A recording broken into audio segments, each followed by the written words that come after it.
Hey up, it's Steve, an old Yorkshire geek, and welcome to episode 69, dude, of Magnificent Mondays. And this week we finally got around to doing a Star Trek film. We're doing Star Trek The Motion Picture from 1979, although this is the 4K version which came out more recently. But anyway, so that's what we're doing. But before we start, don't forget to like and subscribe, share the videos, drop a comment, hit the notification bell if you're subscribed already. If you're a member, become a member. You can join in the live chat, and you'll also get perks such as, I don't know, I've forgotten, early access to some videos. What else? And exclusive videos and stuff like that. What else? I explore the description for various links for. Yeah, I've just said that, have I?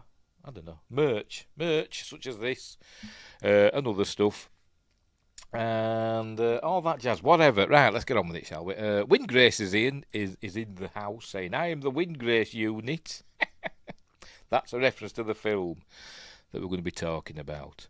And then he says, "The main threat of this film would look good on a pumpkin." That's a Lower Decks reference. It is.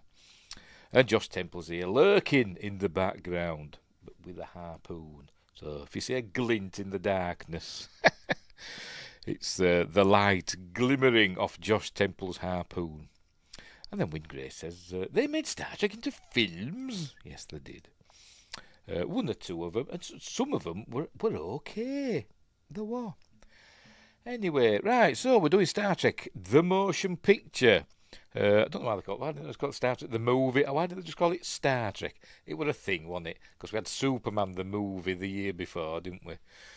What else have we had that's got like the movie or the motion picture in it? I can't think of anything else off the top of my head. Muppet movie, does that count? Don't know. Anyway, whatever.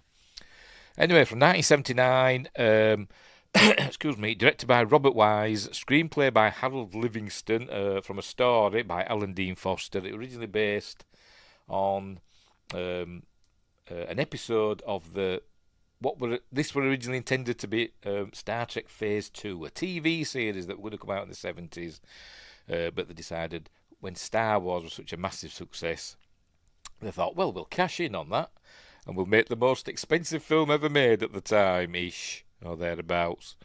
But I don't know how well it did. Yeah, I think it made its money back, but I don't think it wasn't a smash hit.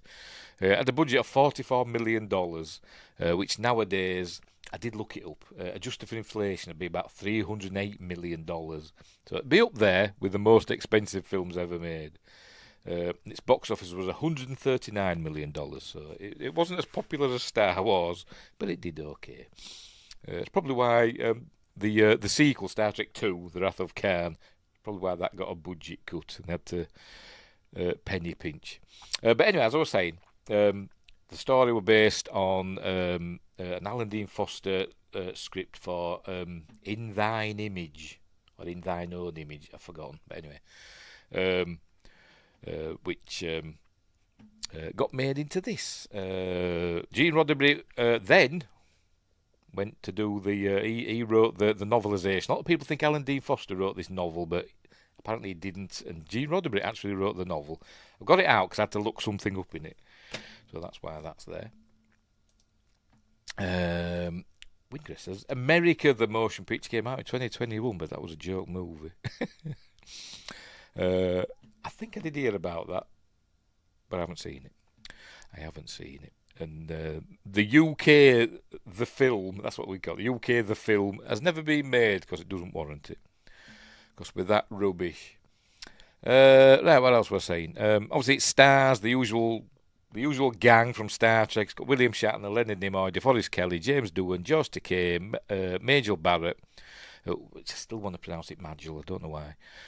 Walter Koenig, Nichelle Nichols, and then guest stars Persis Kambata as Lieutenant Ilea, and Stephen Collins as Captain Willard Decker. Right, so and great musical score from Jerry Goldsmith. The effects were done by Douglas Trumbull and John Dykstra and others. And it's got an amazing effects. In this version that we're watching, not watching, but going through, is the director's edition, which came out. Was it this year, last year? I can't remember. I think it was last year, wasn't it? Or maybe the year before. Whenever.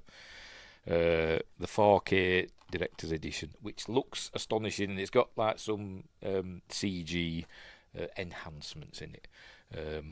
But anyway. Wingris says, naughty boy, that captain. He won't be appearing in Lower Decks.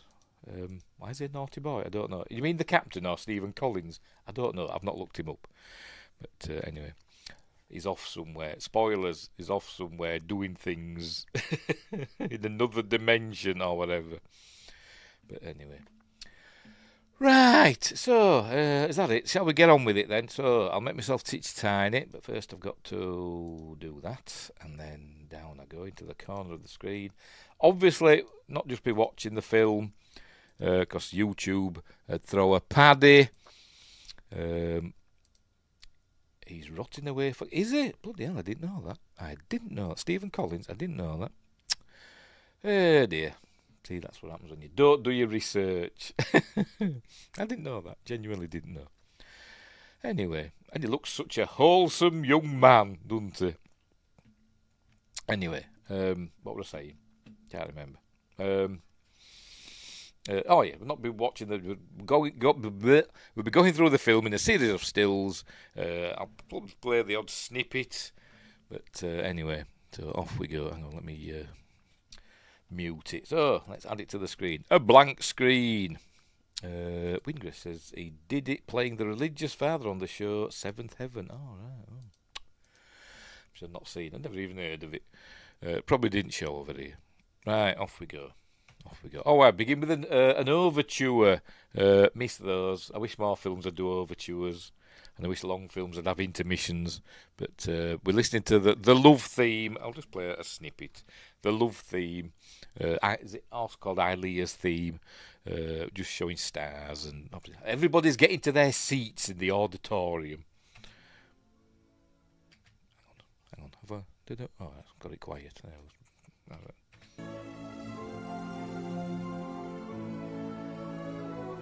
Very nice. Right. Get into trouble for that. Right, so this goes on for a little while. So as the stars go gliding by in Star Trek fashion. Come on. Right, we're off. We're off. The good old Paramount logo. It's still a Gulf and Western company. It is. When did it become Viacom? Can't remember. It was the 90s, I think, wasn't it? Maybe. Or the 80s. Anyway, here we go. Begin with the Star Trek The Next Generation music, although it wasn't at the time, obviously. When Star Trek The Next Generation first aired, I was really disappointed that they just reused the music from Star Trek The Motion Picture. I was really disappointed. And now it's probably more associated with The Next Generation than it is with the movies, isn't it, to be honest? Anyway, so here we go. Star Trek The Motion Picture, and it's got snazzy new titles. A bit over snazzy, to be honest, because they're all sparkly, look. The original theatrical version, it was just white text. Because apparently, the film, it were really close, to not being ready for the premiere. And apparently, it was still wet. The film reels were still wet when they were shipping them, whatever, taking them on a train or whatever to wherever the premiere were happening. I can't remember. Was it LA or New York or somewhere like that? I can't remember. But apparently, the film was still wet. It was that close to the wire. Anyway, so here we go. Going through the cast. There we go. Directed by Robert Wise, the late great Robert Wise. He's done everything, hasn't he? Robert Wise done every genre of movie. He's done sci-fi, he's done horror, he's done musicals. He's done the lot, hasn't he? He's done the lot. I say, he did this, he did Sound and Music, blanking. Near the Earth Stood Still, I think. That was Robert Wise, wasn't it? Yes, it was. The Haunting, that's what I'm trying to think of. And many, many more. And many, many more. Right, so we're off. Here we go. We see a big cloud in space, which actually looks really cool.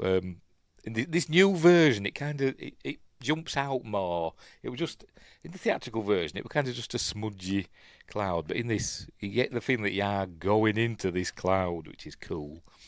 Right, and then we meet some Klingons have arrived with the famous Klingon music that we now know.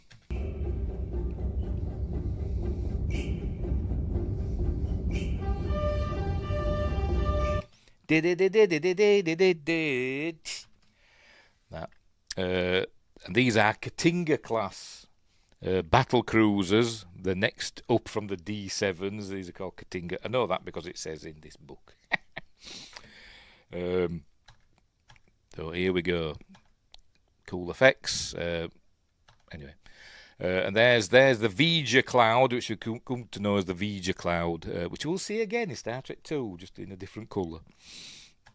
It also played the Mutara Nebula in Star Trek 2. Anyway. Now, we're on the bridge. It's the captain. I don't know if he's got a name. I don't think he's got a name. He's just Klingon captain. But played by Mark Lenard, who also played a Romulan and Spock's dad, Sarek, in the original series. So he was the first person to play a Romulan, a Vulcan, and a Klingon in Star Trek. Graces pretended to be outraged. They changed the Klingons. Yes, a lot of people were outraged, to be honest, and I was probably raised an eyebrow at it, to be honest. But anyway, because obviously the budget had gone up, so they could do aliens, and as you can see, there's a ball Klingon here, and the ridges go all the way around to the battle. We don't usually see that, do we? Oh, did we see it with General Chang? Did his ridges go all the way back? I can't remember now. Star Trek 6. Yeah, 6. Anyway, so apparently it's in Klingon space. That's why. So they're going to attack it because they're Klingons, and they're speaking in Klingon as well, which was developed by Mark Okrand. Obviously, in the original series, they spoke English. In this, they're speaking Klingon, so a lot of giving it all that. So here they go, heading towards the cloud, and they're going to just start shooting at it. Look, Mach! Fire. And then we're going to see the photon torpedoes. Pew, pew. In they go. In they go into the cloud, and then we get a tactical view of the torpedoes, and they just basically just fade out, and nothing happens. They don't do anything; just fade out. So just as evasive, and then they just move out of shot. Then we cut to a Federation space station. This is Epsilon 9 space station, similar to the Amagosa array, which we saw in Next Generation. It's like probably an observatory and listening post and all that. It's close to the Klingon border, but here it is, looking all technical and stuff. And there's a little fella in a space suit. The space suits in this do remind me of 2001: A Space Odyssey, I must admit. It's got a very 2001 Kubrick effects style to it. It is the 2001 of Star Trek movies. It is. Yes, there's Klingons on the starboard bow. Starboard bow, starboard bow. Klingons on the starboard bow, Jim. There was a story when that record came out, Star Trekking by The Firm. There was a story in the news, I remember when it came out, that a fella threw the jukebox out of a pub window because somebody kept playing it. They just picked up the jukebox. It must have been light, I don't know, but just threw it out the pub window because it was sick of hearing it. Can't blame him, to be honest. It's not the best song, is it? Anyway. Right, so here we go. There's lots of, slow pan shots and, lots of establishing and all that stuff. That's why sometimes this is called Star Trek the Motionless Picture, or Star Trek the Slow Motion Picture, because it takes its time. But anyway. So, here we go. We're going to meet Commander... I forgot the name now. I forgot the name of the actor. I know the name of the actor. David Gattro. Where is he? What's the name of his... Commander Branch. There we go. Commander Branch, who's in charge of the station. Hated it as a kid, love it now. Yeah, I won't say I love it. You know about Star Trek in the song, I presume, yeah. Pardon me. I wouldn't say I love it, but it's mildly amusing. Anyway, here he is. So he's learned that they've been monitoring this battle that's going on inside Klingon space, and then we see they're obviously intercepting the Klingons' tactical information. I remember in the theatrical version, on this left-hand screen, it was coming up in English text, telling us what was going on, and Imperial Klingon cruiser Amar is attacking, unknown intruder and all that. But they've changed it for this, and we're going to see that one of the ships gets destroyed. Because remember we saw three battle cruisers at the beginning. You about this movie? No, this movie. Yeah, I was the same. I couldn't say I hated it, but I found it boring. When I went to see it, I was 12 years old. I went to see it at the cinema. I took my nephew with me, who was, I think, about 4 years younger than me, so he'll have been about 8, something like that. Took him to see it as well, and I think he was bored, and I wasn't over enamoured with it because I'm a Star Wars kid. But I love it now. It's amazing now. It's an amazing film. Yes, we saw 3 Klingon battle crews at the beginning, and then next time we see them, there's only 2, and it never told us what happened to one of them, and we're going to see one of them disappear off this screen. Yeah, see, we've got Klingon text. Watch this. There it goes. Look. Ooh, one of them's been destroyed. Anyway, they're obviously using QuickTime, the movies. It's a .mov file, probably. I don't know. Right, so here we go. Back at the cloud. I don't know how they did the Vija cloud. I didn't have a chance today there's loads of documentaries and stuff on this, and I didn't have a chance to watch them today. I've watched them before, but I've forgotten because I'm stupid. And I don't know how they did this representation of Vija. I don't know if it's like, it's obviously not CG because they didn't have it back then, did they? Not at this level. I don't know if it's like oils in water or whatever, or backlit, or if it's like, I know later on when they go inside Vija, inside the cloud, that's done with cloths and stuff like that, and all that. Here we go. Sand-blasted plastic panels with intricate patterns, control smoke injections with a laser-created cone and specialised lighting. There we go. See, I knew Winggrace wouldn't let us down. So there we go. Anyway, so we got they're headed away. Evasive. They're headed back out. They're running away. The Klingons, bloody cowards. But hang on. But here comes something from Vija. Here it comes. A big glowy, sparkly thing. It looked nice on top of my Christmas tree, that. I need a new... Speaking of Christmas trees, it's over there. Hang on. There it is, look in the corner. I need a new angel or something for the top of my tree. She's showing her age. Sorry, love. I think I need a new thing for the top of the tree. Anyway, that's by the by. Anyway, it descends. Does the I don't know what it is. It's we think they're being destroyed. Well, they are. They are being destroyed, the Klingon ships, but not just being destroyed. We learn that they're being essentially digitized. It's saving them, in the computer term, saving is Vija. What? Bloody cat, tell you. Winggrace says they have Enterprise tree toppers. Probably won't get one before Christmas now, would that's a bit late. We'll have to get one for next year. Anyway, there it goes. Being digitized, I suppose we'd say. Mark Leonard looks concerned. And another one's coming, look. but it's getting ready to fire, exclaiming in Klingon, and they fire a torpedo at it, and it doesn't do anything. There we go, they fire it, look, and don't do anything. And then it descends on them. They have another. It fires another one right at the last minute. The first one didn't do anything, and then just as it approaches, it fires another one. You'll see another photon torpedo come out and does nothing. There we go. You just saw it right quick then, didn't you?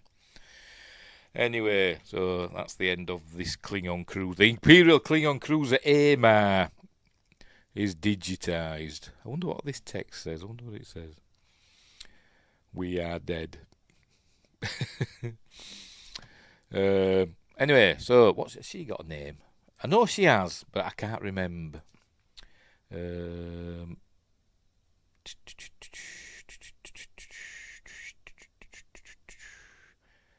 I've no idea. I'm looking for Epsilon 9 officer, whatever. Doesn't say. Never mind. Windgrace on no. Anyway, by the way, David, I think it's pronounced Gattro, who plays Commander Branch of Epsilon 9 in the Phase 2 TV series. If you didn't know this, I'll be saying stuff that everybody knows, but he was cast to play Spock's replacement on the Enterprise because Leonard Nimoy wasn't going to come back for Star Trek Phase 2. So to get another Vulcan in, and he were going to play Commander Zon. I think it was Commander Zon. X-O-N, that's how it pronounced, Zon. A peculiar name for a Vulcan, but and he had peculiar hair for a Vulcan, because there's photos of him as Commander. Hang on, let's see if we can find one. Just a minute. I think it's Commander.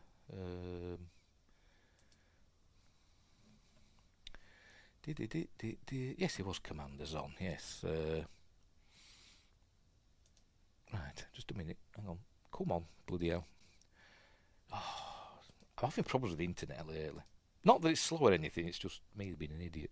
There it is. Right, bear with me. Open image in new tab. I'll just drag it across. Hang on, let's get rid of the...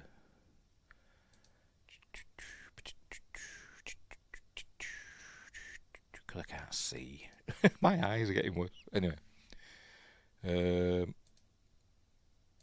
he is. You see him. Make him a bit smaller. There we go. That's Commander Zon. Can you... Hang on. Yes, you can. That's Commander Zon, played by David Gattro. It would have been in Star Trek Phase 2, as you can see. This is obviously just... I don't know. Would he have had hair like that? I don't know.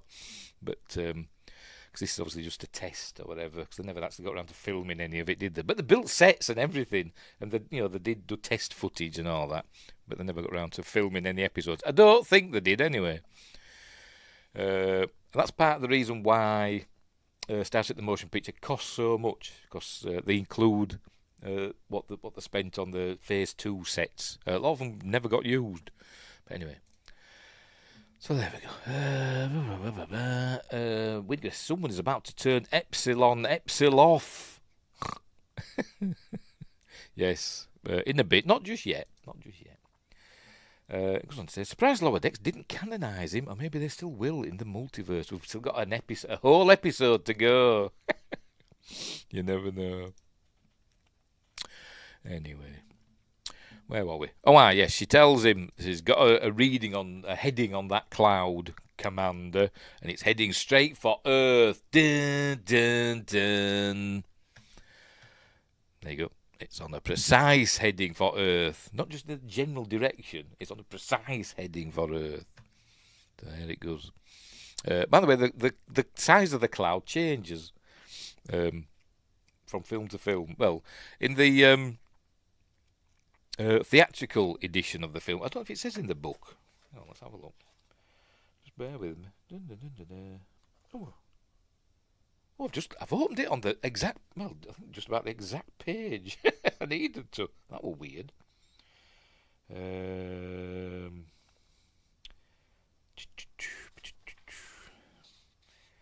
Yes, it's called Commander Branch in the book. Come on, when does it say it?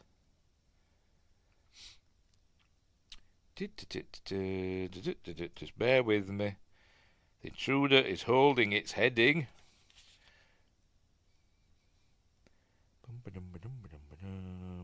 Yes, in the book it's over 82 AUs in diameter.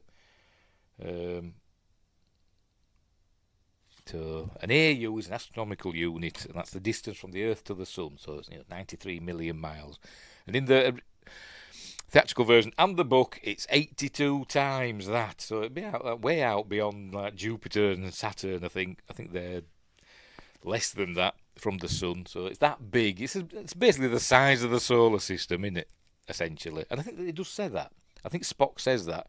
Whatever's at the heart of the cloud is generating an energy field greater than the Earth's sun. But in this film, in the director's cut, they decide it's only 2 AUs in diameter. Why? Don't know. They just do. Anyway, there it is. Heading for Earth, and then we're going to go to Earth now in this not very good pan down. Like I say, it cuts to like the blackness of space. There we go. Pardon me. And then it's like a pan down. I don't know. I wasn't over impressed, but anyway. Because we're on Vulcan. This is one of the new shots, by the way, from in the special edition. In the theatrical version, we just bang, we're on Vulcan, and we saw that Vulcan had several things in the sky. There were like another planet and a moon of either Vulcan or that planet. They've been given names. I'm not sure if they're actually canon, but they were given names. But we'd learned that in the original series, Vulcan has no moon, but then said it's got a sister planet that sometimes comes close to Vulcan. But they took it out in the director's cut. So we're here on Vulcan, where Spock's doing the Collinar. I wonder if this is the Forge, somewhere like that. The reason I'm asking that is because of the big statues that we see in a minute. But anyway, there's Spock. There's a big statue's head, kind of slightly reminiscent of Jeddah, isn't it? From Star Wars, from Rogue One. But anyway, Vulcan has no itself in the Kelvin verse. No, it. God, I hate them films. Bloody hate them films.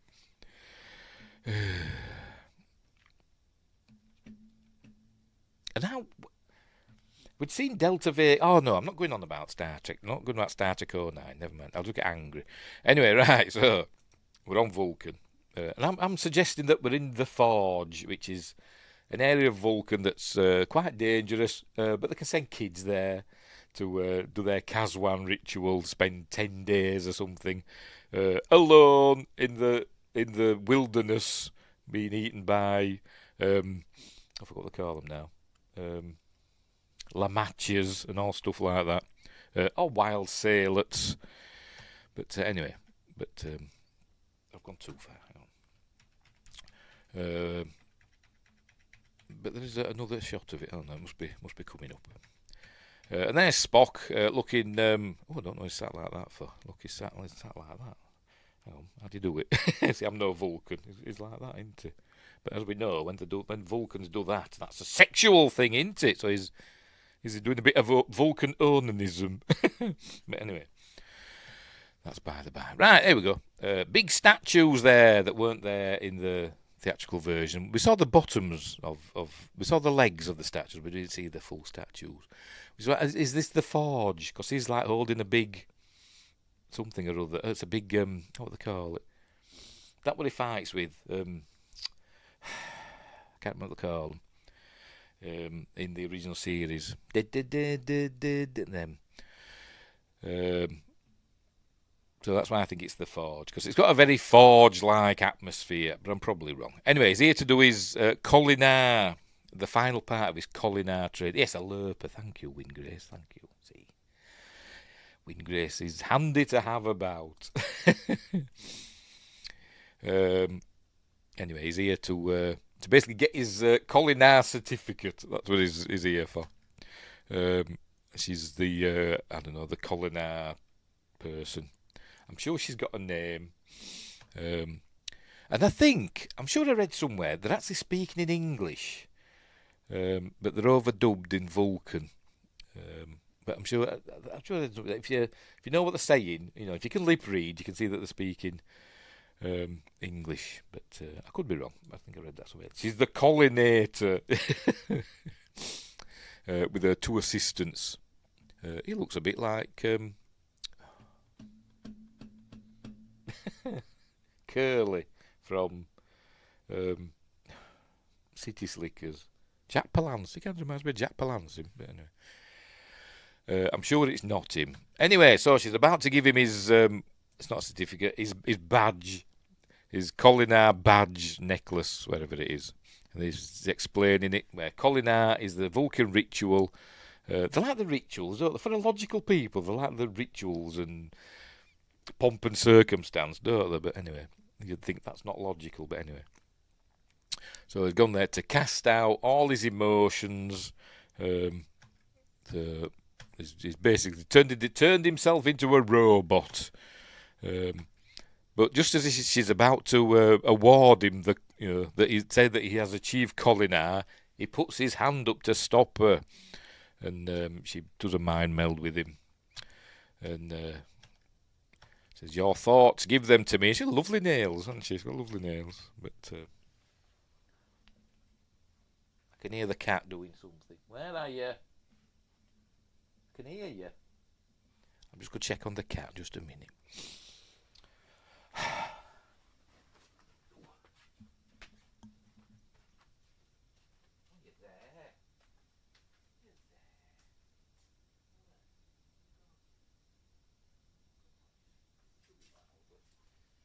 She's just chewing loudly.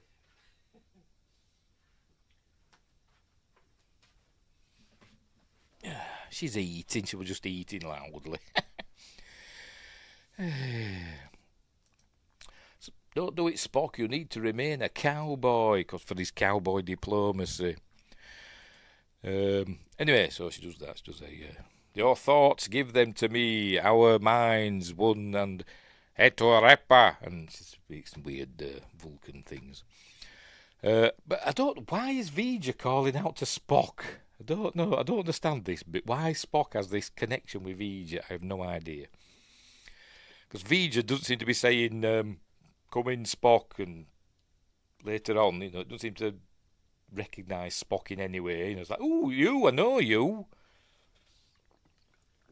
But whatever, I don't know.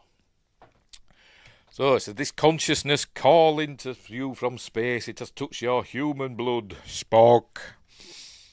And for this reason, he hasn't achieved Collinar. Just because an alien entity's in touch with his mind, it means he hasn't achieved Collinar. Not his fault, is it?" So again, it's Vulcans being, bigots, basically. The bigot, because he's half human, they don't like that, do they? Vulcan logic, my ass. So they say, "You have not achieved Collinar. Live long and prosper, Spock." And they just drop his thing on the floor, and then walk off in disgust. And then he picks it up and thinks, "Well, that's a bit of a bugger, isn't it?" There he is, look. Thinks, "Oh, well, I'm still having it." That's what he says. "Bugger you. I'm having it. I'm going to tell everybody I've achieved Collinar because I've got the badge." So there.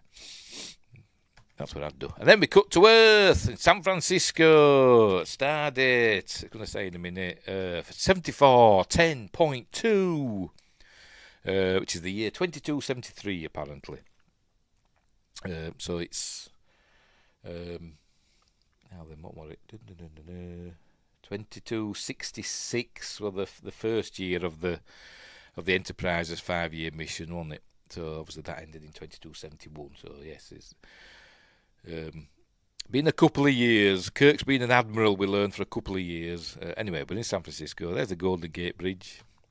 And we learned that Starfleet headquarters is right at the other end. There we go. It's connected to the Golden Gate Bridge directly, it seems to be, anyway. So here we are, a new some new additions to this shot. Originally, in the theatrical version, there was just a wall there, but now they've added another shuttle and an old school shuttlecraft from the original series days there, which will take off in a minute. But anyway, hang on. Here it goes. Oh, for Pete's sake. Off it goes. It does in a minute. But anyway, Kirk's here. Kirk's arrived on this, I don't know, air tram or something they call it. I don't know. So here he is. And he sees Commander Sonak. And he says, "Oh, Commander Sonak." And in the book it says, Commander Sonak goes, "Oh, stop calling out my name. It's you don't do that on Vulcan." But he does, because he's surprised to see him. And where were he going? Hang on. Were they heading for this shuttle? I don't. It seems to be, doesn't he? Where's he going? Is he going to get in that and bugger off somewhere else? I don't know, but when he says, "Love this Admiral uniform, very underrated." It is cool. It is a cool. I think the other uniforms, like these, are a bit drab, aren't they? But his uniform's quite cool, isn't it? I mean, it's more or less the same as theirs. It's just got that to break up the monotony of it. But anyway. So, Commander Sonak is the Enterprise's science officer under Captain Will Decker, who replaced Kirk as captain of the Enterprise. It's been undergoing a refit, and look, a sexy lady there. Look, when you pause things, you see that you don't notice normally.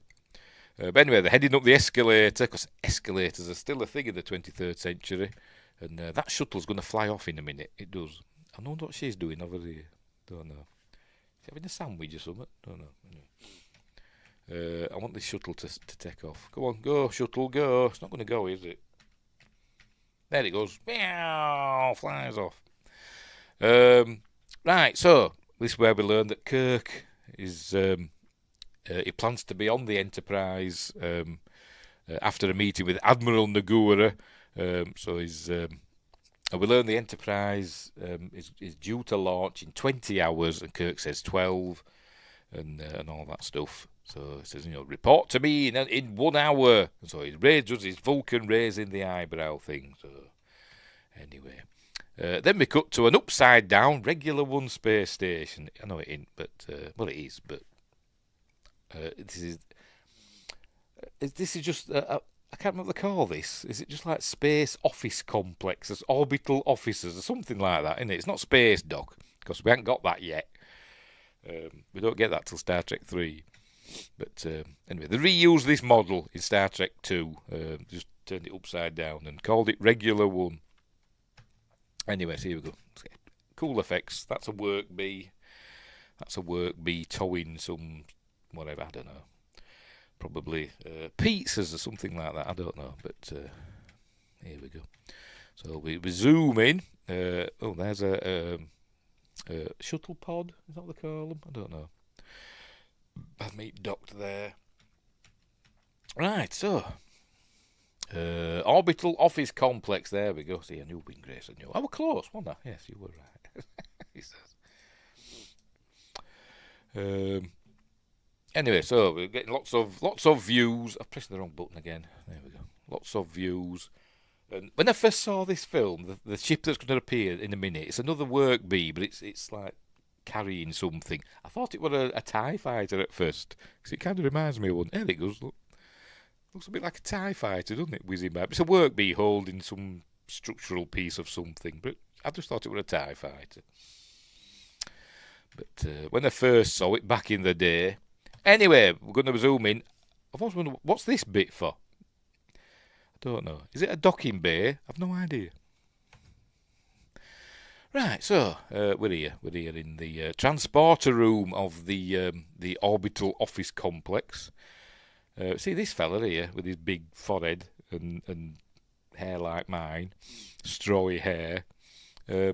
I don't know if he's the same. I don't know if he's the same actor or what, but we see another one of his species on the bridge of the Enterprise in a couple of minutes. So I don't know if it's supposed to be the same person or just the same species. I have no idea what species it is. But where are all the dots? Exactly, bloody dots. God. If you don't know, dots are little robots that can repair a starship. They're supposed to have them. They're supposed to have them in this canon. thanks to Star Trek Discovery, for Christ's sake. Anyway, whatever. Oh, he looks like I forgot his name. We did the Deep Space Nine episode, the Mackie Calvin. I forgot his Commander Calvin. Ben Sisko's mate. Kind of reminds me of him. I wonder if it. Well, it can't be him because he's like 100 years in the future, isn't it? Never mind. Anyway, there's Scotty. They're beaming up. There we go. Beaming up Admiral Kirk. I remember I wasn't over impressed with this effect either of the transporter. I thought it looked a bit. Was it, to be honest, a bit 70s. Yes, that's the fella, Calvin Hudson. It kind of reminds me of him. I always thought this transporter effect. Oh, I've done it again. Got to press space, you see, and I'm on the wrong screen. It looked a bit poo. I thought, it doesn't look better than the original series transporter effect. But anyway. So here he is, beaming aboard. It seems to take longer. You'd think it'd be a quicker thing. But anyway, he's arrived. And he says, why aren't the Enterprise transporters working? He says, oh, it's a wee problem, Admiral. We'll have it sorted out in a jiffy, eh? Yes, it does look a bit like a lava lamp. Yes, it does. Anyway, so he's got to take him over, but I can just beam him onto the Enterprise.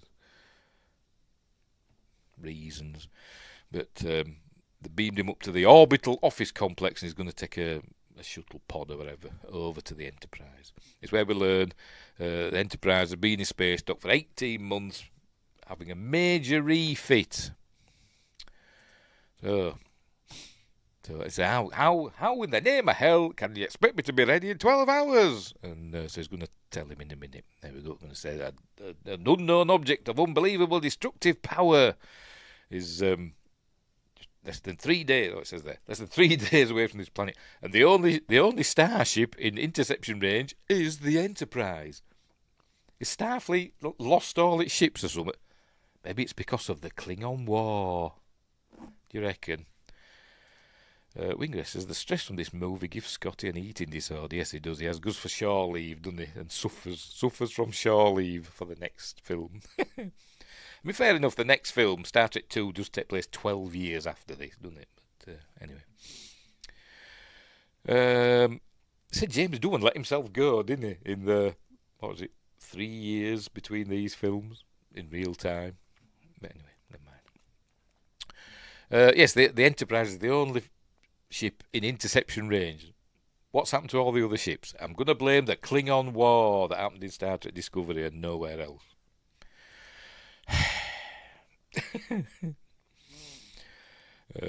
But that would be before Enterprise went on its 5-year mission, wasn't it? So I don't bloody know. Right, so off they go over to the Enterprise. There it is in the distance. More cool music from Jerry Goldsmith. And this is proper, as Paul Chatto would say, this is proper gear porn. Is this, it's big boy stuff, isn't it? Big boy, a big boy scene with ships and stuff and all that. And this is where he tells Scotty that they gave him back the Enterprise, and he says that was that easy with Nagura. So says we'll have her ready. We'll have the Enterprise ready. Right, so we're going to get the flyby of the Enterprise, which takes, I don't know, a good 5 minutes, I suppose. Maybe we'll find out in section 31. I doubt it. Not long to go now, is there, before we see that? Not building up my hopes, which probably means I'll think it's really good. Anyway, right, so they're flying past the Enterprise. We get a flyby. Looks lovely. I've always been, I'm a fan of the NX-01 and the Enterprise D. But the Enterprise refit is a thing of beauty. It looks cool from any angle. And we do see it from every angle. It looks amazing from every angle. But anyway, there's another work bee carrying something. I don't know what the hell that is. I wonder if they've put things in the work, something amusing things that people wouldn't notice. I don't know. I can't tell what it is. But anyway, it's going to fly around the Enterprise. It's going to run over this fella in this spacesuit. Look, it's going to get out of the way. I bet he's beep, beep, beep, flashing his lights at him.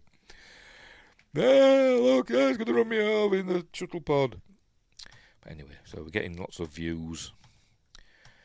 And then we see the office come in the distance. So they didn't skimp on the effects budget, I must admit. And then it goes and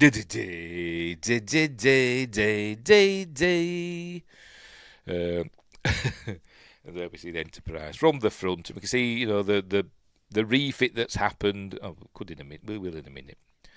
Because you see it's got a torpedo launcher in the neck.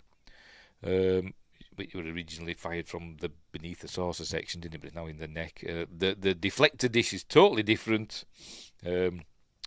It's not like a dish like you see, with a pointy bit in the middle. It's now like a glowy blue thing, like we see in TNG. I suppose, is this supposed to represent it's gone from analog to digital? That's why I think of it in my brain. It's like a glowy dish. It's not on at the moment, obviously, but it turns blue, doesn't it? Anyway. Wingate says, I think the NX-01 refit is still my favourite. This is my second for sure. Speaking of which, TOYG, the company that does the amazing little Star Trek videos, should just do a 5-minute NX-01 refit reveal, just like this. Yes, they should. They should. And Josh Temple says, this was an okay movie, just never loved it. I didn't love it at the time, I love it now. But it's a cool film just to put on in the background, isn't it? And just listen to it as it's playing while you're doing other things. But anyway, so here we go. So we're going to get to see what other changes they've made. Slightly bigger. I think it's slightly longer than the TOS Enterprise. You can see the nacelles are completely different. I was always a bit disappointed with these nacelles. Or is it nacelles? However you pronounce it. I always said nacelles. Because no glowy bits on the front. The Bussard collectors, no glowy bits. Just that. So that a bit poo. But they've got glowy bits in the middle instead. A blue glow, I think. You just wanted them to detach. It's bringing up Discovery, doesn't it? Anyway, so as I say, he's giving Kirk a nice flyover.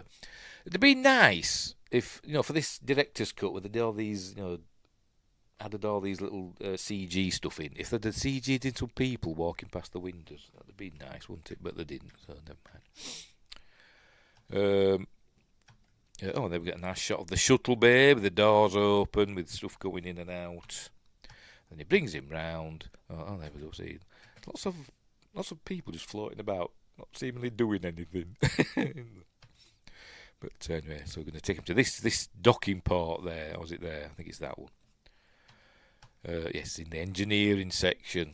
In the secondary hull. She's spying on him. Looking through the porthole. How's that coming? Wingress says, I'm surprised I remember any Discovery. I've only watched it once through. Because you've got an eidetic memory, unlike me. You have no memory whatsoever. Can't remember anything. Unless I'm nudged. If I'm nudged, I'll think, oh yes, I remember, but I can't recall things. Anyway, so here it comes up to the docking port. And it says, thank you, Mr. Scott. And then we see we're in, I don't know what section this is, to be honest. It's like the shuttle bay and the cargo bay and all that, ain't it, by the looks of it? They must have a force field over the shuttle bay doors. You can see them back there, look. But anyway, so this ensign, Commander Scott's got to head to engineering. This ensign's going to take Captain Kirk. He's now Captain Kirk, by the way. He's not Admiral anymore for this film. He's Captain Kirk. For some reason, they reduce people in rank. You can't be an admiral in command of a starship, and also you can't have a captain be the first officer. I don't know what the logic is, but anyway. So he's saying, if you follow me, I'll show you to the bridge. He said, I think I can find my way, ensign. So off he goes into. Just gets in the lift and says bridge. That's the way you find your way, isn't it? No holdy things. No holdy things. Just says bridge. Did you actually see the shuttle bay in the original series, or is that seen only from the remaster? Yeah, we saw it. Yeah, we saw it in the original series. Not very often, but we did see it. Obviously, they expanded on it in the remasters, didn't they? But I do recall a scene in the shuttle bay.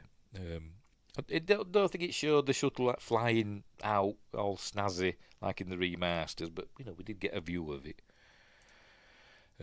Probably in the Galileo 7, probably. You know what? I'm gonna look it up now. So hang on, I might have to remove that a minute. So you got me wondering now. We're going to be here all bloody night at this rate.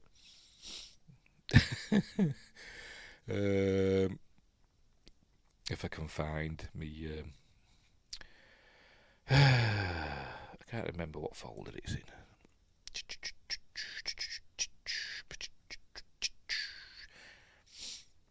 See, Windgrace has sent me off on a side quest.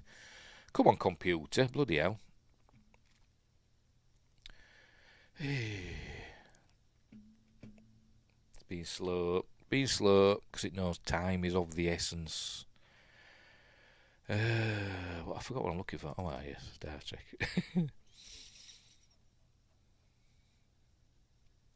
Oh, saying that. No, it's the remaster, isn't it? I haven't got I don't think it. I think what I've got on my computer is the original series. I don't know. Let's have a look. I don't think they're the original. I think they're the remasters. Galileo 7. I think it shows it in the Galileo 7, doesn't it? I think. Let's have a look. Shush. Have a look. Oh, there we go. Hang on. No, it's the remasters I've got. I thought I had the original versions, but I haven't. Never mind. Doesn't matter. Right, where were we? Right, so it's headed to the bridge. Nice little map of the Enterprise there, the turbo lift system. It doesn't look much like a roller coaster ride that we've seen in Discovery, does it? But never mind. So if all the little side quests take up more time than the main quest, then they do not become the main quest, and the main quest becomes the side quest. Smoke coming out my ears through Josh Temple's impeccable logic. Are you Vulcan? I need to take the Collinard discipline. Anyway, heads up to the bridge where everything is kind of in chaos. And there's that fella that same that we saw in the office complex. One of them with the big foreheads. I wonder if he's from Metaluna, Exeter and them from this island Earth. I wonder if they're them aliens or not. Don't know. That's how I play video games. All side quests. Behave. The cat's starting. Get you. Am I looking at me? Anyway, the bridge is in chaos, so they're all trying to get the ship ready, of course. And hang on, where is it? Little fella hanging from the ceiling.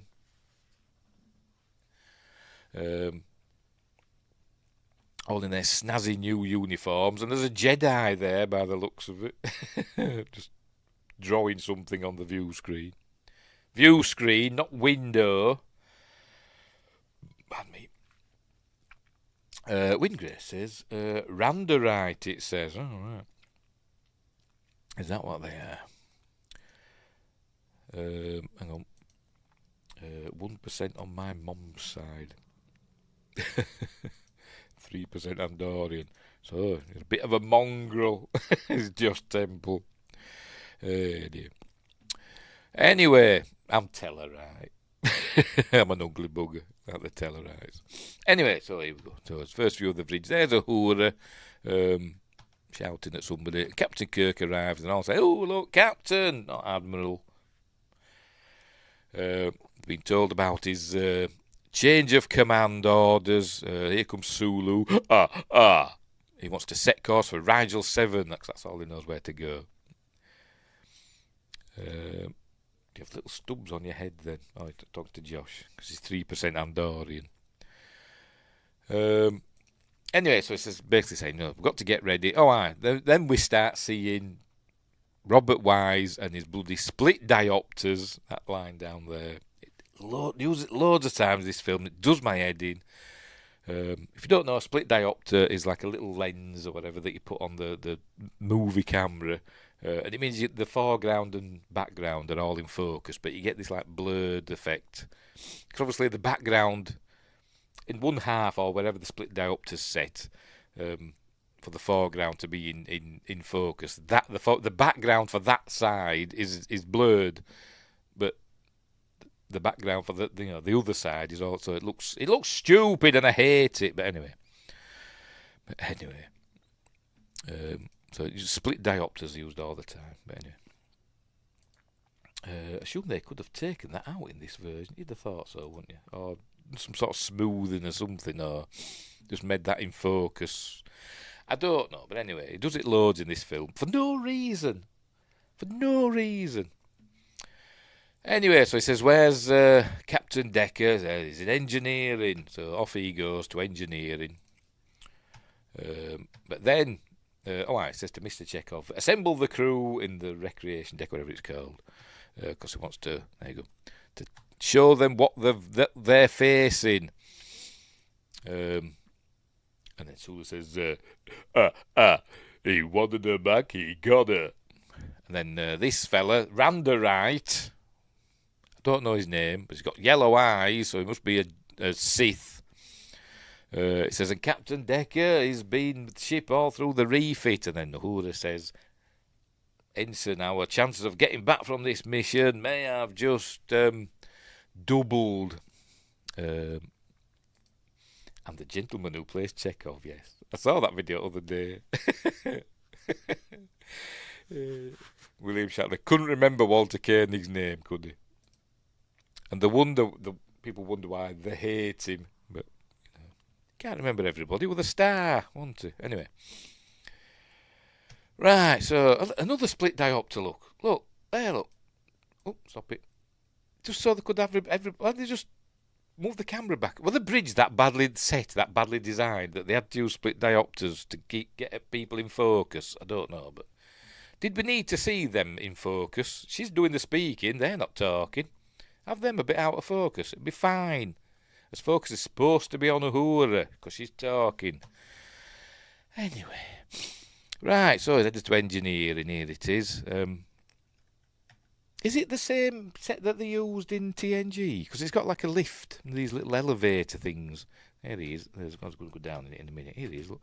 They've got one of them in the TNG set. So is the TNG engineering section a redress of this? Don't know. Maybe it is. I don't know. But anyway, there's the warp core. Looking all glowy. And Scott is hard at work with the captain for the time being. Decker. They're about to go on their motorbikes, bombing up and down the engineering section. That's what they're going to do because they've got helmets on.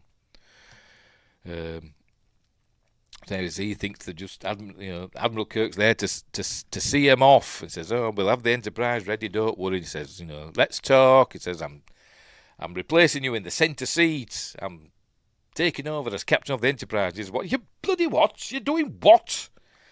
Anyway, he says, "Oh, I'm taking over because I'm more experienced than you." Says, and I know the Enterprise and a crew, and he says, that's crap. You don't even know that this is a new Enterprise. So, well, tough. And also, you're not a captain anymore, you're a commander. So get to the bridge and do as you're told. So basically, they're not friends anymore. By the way, Willard Decker is the son of Matt Decker, who was Commodore Decker from the episode Doomsday Machine, who we saw get killed by said Doomsday Machine on the USS Constellation. I think Constellation, yes it was, wasn't it? I think in the book, I think it says that after that, obviously I think he knew Will, as a kid, because he were friends with Matt Decker, not Shatner, Kirk, and he knew Will as a kid, and I think he took him under his wing and all that stuff. So and he said, Will should become captain of the Enterprise after me and all that. But now they're falling out because he's taking the Enterprise back. So anyway, yes, the engineering set was Star Next Generation was a redress of the set. Oh right, cool. Thank you. I've probably read it somewhere, probably, but that lift, elevator, whatever you want to call it, spurred my memory. Right, so, and he says, I'm sorry, Will, and he says, no, you're not sorry, not one damn bit. Because, he said that ever since he was promoted, he says he wants to get a command back again, and they said, now you've found a way. So, anyway, said, right, report to the bridge, Commander. He says, yeah, but then the transporter malfunctions, so they go running to the transporter room. Are these... Has your Constitution class only got one transporter room? And not Galaxy class, they've got several on it, but it must have. And there's Transporter Chief Janice Rand. So she's not a yeoman anymore, and she's Transporter Chief. She's operating transporter, but they're beaming up. So obviously the Enterprise was beaming up. It was beaming up Commander Sonak and Laurie. I forgot her name. I've got it written down here somewhere. Laurie Chiana. Who was Vice Admiral Laurie Chiana. She was for a year. She lived with Captain Kirk. They made an arrangement. They're married-ish for a year.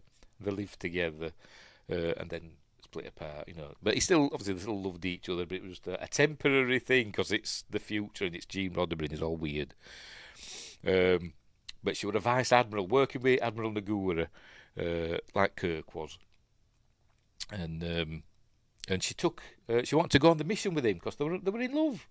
Don't mention Carol Marcus or whatever. Don't mention her. But she wanted to go on the mission, so she took like the others. She took a grade reduction to. I don't know what she took a grade reduction to, but she was going to work in the xenobiology section on the Enterprise, and doesn't mention it in the film, but it does in the book. So.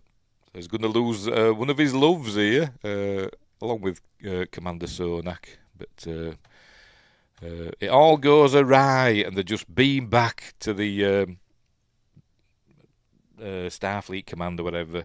I imagine looking like that thing off Galaxy Quest when they use the digital conveyor. I imagine that they arrive back like that.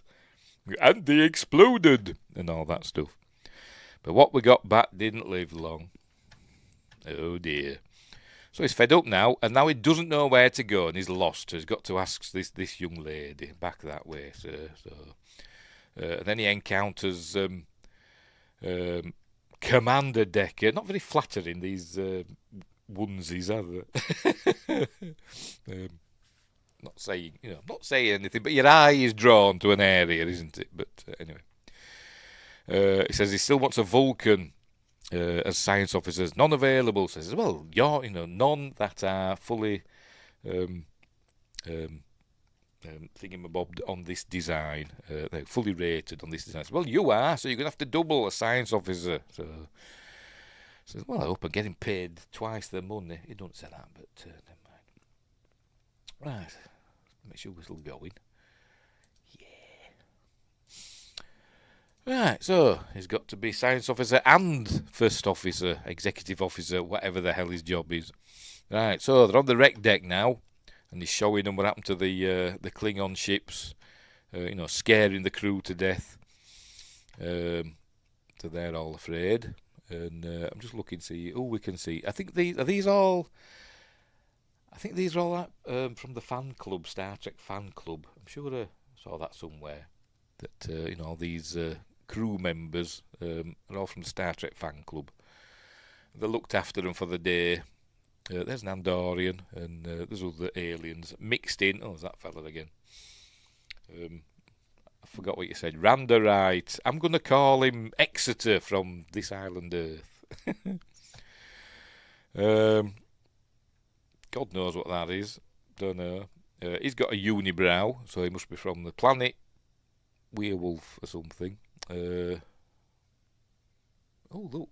one of them. It's like one of the aliens from is it Schisms? Yeah, Schisms. The aliens from subspace that were kidnapping Riker. They look like them, no? But with hoods. Anyway, whatever. There we go. So 53.4 hours away from Earth, and they've got to intercept it and do whatever's possible, necessary and possible. But then they get a transmission from Epsilon 9, and there they are. And we're going to see... it does say 82 in this. But if we listen, it'll say 2. It'll say 2. Because on this, I watched it earlier on, in the subtitles on this, it said 2 AUs in diameter. Right, we'll have a listen. Some kind measures, my God, over 2 AUs. Yeah, over 2 AUs, but still got the old subtitles. 82. I wonder how they changed it. Goggle knobhead is a Zaranite. Goggle knobhead. Oh dear. That could describe me. Anyway, never mind. There you go. Over 2 AUs in diameter, but it says 82, and it says 82 in the book, so we'll stick with 82. Meanwhile, there's Q in the background. John Delancey there. No, it's not. Probably not. I don't know. I think he looks like him. Anyway. What's that one there? There's another alien there. Just looking around. A Vulcan there. No, can't see anybody else. Right, so they've been transmitting lingua code. Look, they've got a Native American there. Oh, a couple of them. Is that what we call them these days? I can't keep up. Seen him, haven't we? Seen that one. Anyway. Right, so they're under attack, and basically it's been digitised, but in a less aggressive way than the Klingons were. Blueface is a Betelgeusian, however you want to pronounce it, ambassador. An ambassador? Oh, aye, because you've got your book, haven't you? I've just remembered.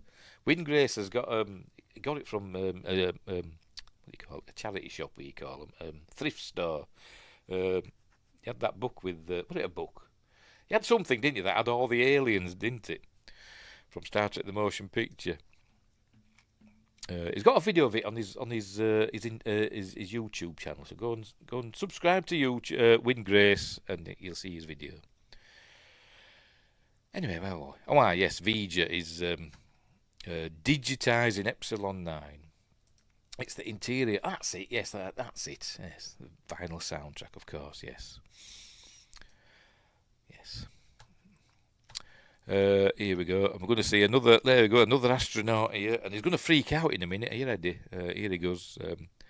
When he's floating close to the screen, and just as he goes off screen, he goes and freaks out a bit. Are you ready? There the Andorian, looking very sad. Anyway, so that one, is that the Betelgeusian ambassador? You think he'd why an ambassador? Don't know. Looks like a crewman to me. Anyway, that's the end. Oh, pardon me. That's the end of Epsilon 9. It's gone. In the theatrical version, Kirk says viewer off, but she's standing there with the afro, shocked, and he has to say it again, viewer off. But in the director's cut, he just says it once, because obviously he wouldn't have to tell her twice. I'm guessing that's the logic. But in the theatrical version, he has to tell her twice because she's so shocked at what she's seen, and she's only human. Tell you, Robert Wise is worse than George Lucas, isn't he, for faffing. Anyway, so it says pre-launch countdown will begin. I don't know. We'll have tactical database assimilation. We'll have 7 hours. Now move it, people, and all that stuff. And assholes and elbows, and all that stuff. Right. So the Enterprise is getting ready to launch now. They're getting ready, detaching all moorings and etc. It doesn't say misses his old chair yet. Star Trek 5, he misses his old chair, doesn't he? That's a different ship. Oh, yes. Last lot of personnel are transporting aboard. The transport's fixed now, by the way. It's fine. And there we go. Lieutenant Ilea is heading to the bridge. This is Persis Kambata, the late Persis Kambata. She died young. She was only 49 when she died. But apparently she was a chain smoker, and she died. She had a massive heart attack or something, and just dropped dead one day. Former, she wasn't a Miss India. She was like she was she won a beauty contest, but it wasn't like Miss India, like you get Miss World and all that. But it was something along them lines. Hurry up and get to the damn medallion scene. He's coming, don't worry. So if Beetlejuice goes supernova, like it looks like it might have in our world, then this show is a lie. Yes. If it has already. We wouldn't know that for 500 years, would we? But they would, wouldn't they? Because they can get there. But, yes. Anyway, and this is a different Beetlejuice, because, there's several Rigels, isn't there, in Star Trek? There's the Rigel star, and there's also a planet called Rigel. I don't know. Anyway, so she's coming, and she's Delton, which means she's giving off super pheromones. I think they call it the endocrine system or something like that, which means everybody essentially just falls in love with her as soon as they see her, and they want to basically, ravish her. And there were scenes where Sulu were getting all, what's the word? All in the dither, a bit like me, but all in the dither near her. Look, another bloody split diopter. Look, just. But anyway, her vow of celibacy is on record because Deltons are all about the sex apparently. But she says, Commander Decker. Because they know each other. These are basic. Riker and Troy were based on Decker and Ilea, because they were going to be the Riker and Troy of Star Trek Phase 2.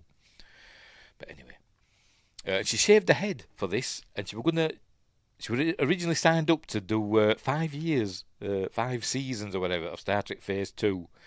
So she'd have had to have a shaved head for 5 years. But she says, luckily we just did it for one film. So there we go. And I'm guessing she didn't die in thine own name or in thine own image, whatever it will call that episode. But anyway. So that ambassador is a spy then. It could be. Let's not say that B word a third time, please. I'm not a fan of Beetlejuice. The first film, I thought we were overrated. I didn't hate it or anything like that, but I thought we were overrated. It'd been, if Monday Morn was still going, I might have included Beetlejuice at some point, or maybe not. Because it's not a film I hated. I just didn't love it like a lot of people do. But anyway, there you go. Second science officer, and I've got faith in you, and in you too, Lieutenant. She says my oath of celibacy is on record because they all want to jump Ilea's bones apparently. They can't help themselves. And it's the last person to beam up, refusing to step onto the transporter pad. And to be honest, I don't blame him after what had just happened. I bet they were still mopping it up. What were left of Sonak and Laurie Chiani. I bet they were just still mopping that up when he went in. So I'm not getting on that thing. But anyway.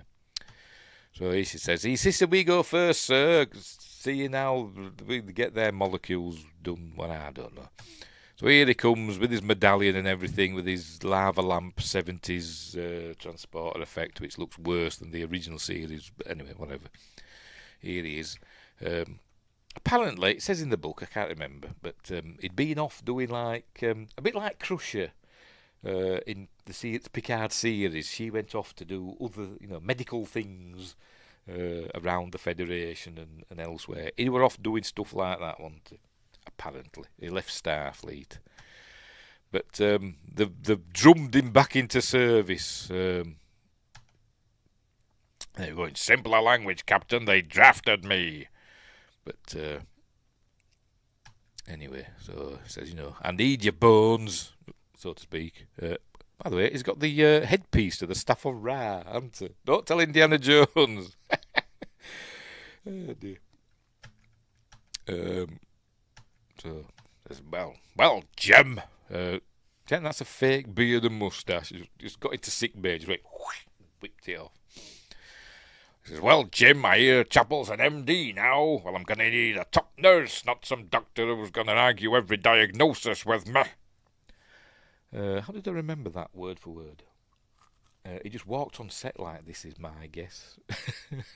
Probably just his regular clothes. Medallion. Anyway, so they go, permission to come aboard. Permission granted, sir. They'll do a lot of that in this episode. So anyway, so he's heading for sick bay. They're getting ready now. They're turning all the lights off, look, getting ready to launch the Enterprise. Dun, dun, dun, dun, dun, dun, dun. Look, switch your lights on. Navigation lights, whatever, I don't know. So off it goes. Watch out for that little shuttle pod thing. Don't hit it on the way out. Why, the deflector light comes on. Did we see it come on? Here we go. Yes, it comes on there. Look. It turns blue. It starts off like yellow. It turns duck egg blue. Apparently that's the paint colour if you get the model. I don't know. But later. Don't scrape the nacelle on the way out. No, don't scrape it. Don't do... I forgot the name of the character now. Galaxy Quest. Young Laredo. Whatever they call him. So, off they go. 1/4 impulse power. I don't know if he says that in this film. It should be thrusters only in Man in Space Talk, shouldn't it? But that's the regulations. He's having fun, isn't he? I'm saying he. Whee! Could be a she. Don't know. Off it goes. As I said, they use every angle, don't they? And it looks amazing from every angle. Even this weird angle from in between the nacelles. Did they start glowing blue? When it goes to warp, do they glow? I can't still bloody remember. Anyway, we will see, won't we? Right, so they're clear and free to navigate. And there we go, lots of beauty shots. It's all cool. Scotty's not super happy with the warp intermix, but it says they can use impulse power. So, yes. They're also saying this, that... because it's the intruder is so close and they haven't got long, they're going to risk going to warp while still inside the solar system. I thought, when did that become a rule? I don't know. But they've got to leave the solar system before they can go to warp. Doesn't make much sense, does it? But never mind. They have said it before. I think they've said it in something else, but I can't remember what. It might have been in the original series. I don't know. But I've heard it somewhere else in Star Trek about only going to warp outside of the solar system. But we've seen them go to warp, from orbit. In Star Trek 4, we saw that Klingon bird of prey go to warp, and it was still in the Earth's atmosphere. But anyway, whatever. Right, so off it goes. There's the impulse engines. Off it goes, impulse, full impulse, I suppose, which is about 1/4 light speed. So it's taken them a while to get out of the solar system at 1/4 light speed, several hours. Anyway, off they go. They're all happy. Looks going past Jupiter. Whee! There it goes. Don't land on Europa, because you're not allowed, because there's a monolith there.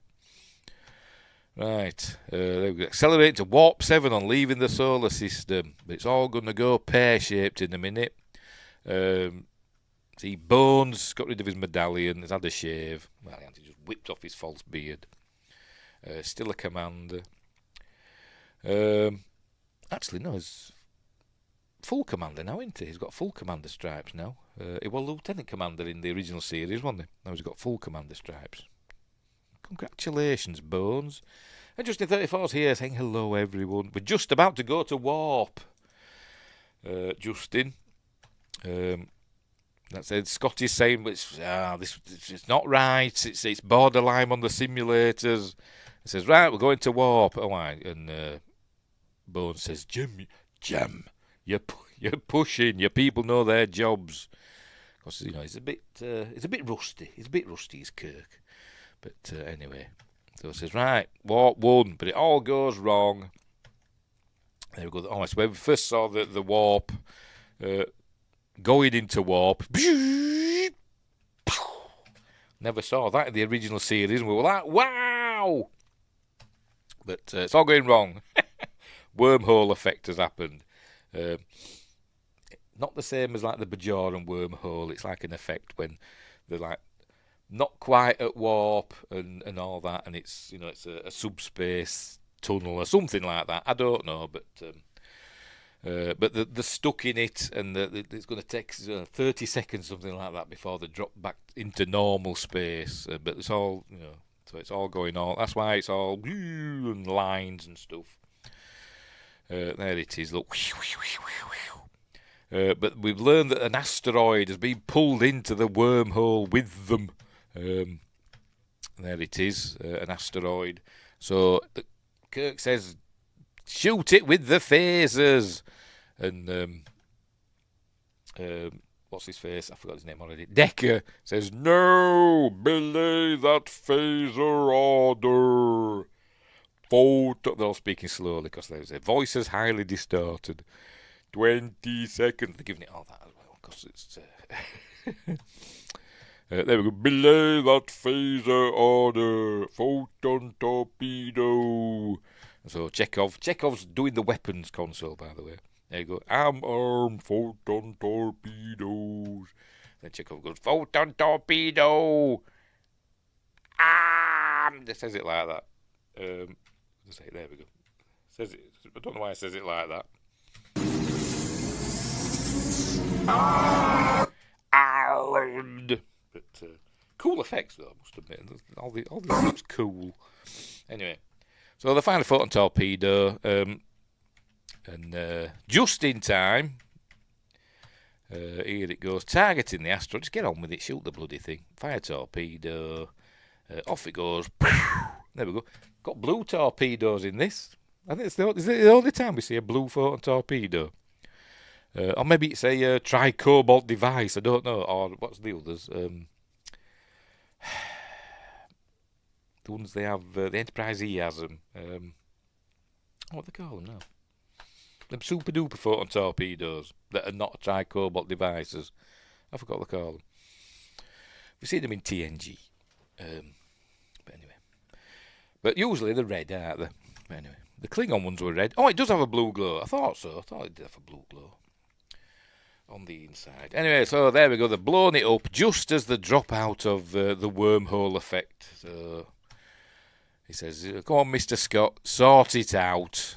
And but there's no damage and no casualties. But what's his face? McCoy says there were casualties. My wits, as in frightened out of, Captain, sir.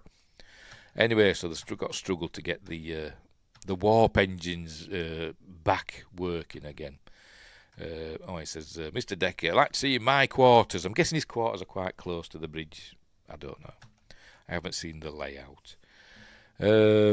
Justin says they were great graphics for the time. Yep, cool. That's it, quantum torpedoes. That's what I'm thinking of. Yes, they were like quantum torpedoes. So maybe it was one. Maybe it was a prototype quantum torpedo. I don't know. Right, so level 5, deck 5 is his quarters. It didn't have a ready room. That were a TNG thing. Wasn't it? Were ready rooms. We didn't see them until TNG. But I think his office, his office and his quarters were the same thing, weren't they? I think. But anyway, here he is. So he's asking why were his phaser order countermanded, and then we find out that the phasers, the new design channels the phasers through the warp engines, and when they went into imbalance, the phasers wouldn't have worked anyway. So you thought Chekhov would have known that, wouldn't you? You thought he'd have said, Captain, phasers are not working. Shall I use a photon torpedo? Perchance. You thought he'd have said that, wouldn't you? But no. So he says, all right, so you saved the ship. Oh, I'm well aware of that. And he says, well, stop competing with me, Decker. Says, well, I am going to, because you're rubbish at this, and you're a danger to this mission. Says, well, whatever, bugger off. And McCoy says, "What if he's right, Jim?" He says, "Bugger off."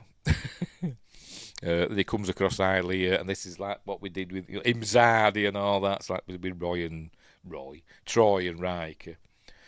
Because he left without saying goodbye too. Whatever. Right, so he's saying, that you pushed getting this command down Starfleet's throat, and he says, "Oh well," and it's basically analysing Kirk, psychoanalyzing him. Says, "You mean I won't give her back?" Well, that's up to you, Jim. Blah blah blah. Right, Spock's coming now in a shuttle, a shuttle with a warp sled. Here it comes in a minute. There it is. Whee! It's got a name and I forgot what they call it. I've forgotten. I think I've got it in my micro machines stuff that's over there in my little cabinet over there. And it's got a name and I forgot what they call it. Never mind. So here it comes, and it does. It detaches the bit with the person in it detaches from the warp sled, and does a nice little ballet. Here it goes. Whee! Spock's inside going ah. And it docks. There it goes. Nice shots. I don't think we saw this in the theatrical version. We didn't see all these cool shots through the window. I don't think we did. As the shuttle docks. Right, so Chekhov greets him. Says, permission to come aboard. Says, "Granted, sir, gran." And he walks off and he goes, "Dead." Right. Oh, and the shuttle departs. Right. So Spock goes straight to the bridge. Oh, Spock. Says, "I'm here to offer my services as science officer." Says, "Cool. Let's use a split diopter again just to show this fella in the background. Why? He doesn't even say anything. Don't get it." Why do we have to see him? Just have him blurred. He doesn't say anything. Maybe he's a friend of Robert Wise. I don't know. But anyway, so he's going to be the new science officer, and Will Decker says, "Cool." Right. You list him as science officer, reactivated or whatever, and then McCoy and Dr. Chapel come in and say, "Oh, Spock, I used to fancy you," and he like blanks him like that. As well, Spock. And Uhura says, "It's how we all feel, Mr. Spock." And he says, "I don't care. I have no emotions, me, because I've got my Colin R badge. Honest, I got it anyway. So I am just a machine." Right, so Captain's log studied 7413.4. Spock's sorted out the engines. So they're gonna head to warp 1, and look, he's got so this man is smashy and nicey. They've got a thing. Let's rock. So off they go, heading to warp, and everything's cool this time because Spock's there and he's amazing. They're at warp 3 now.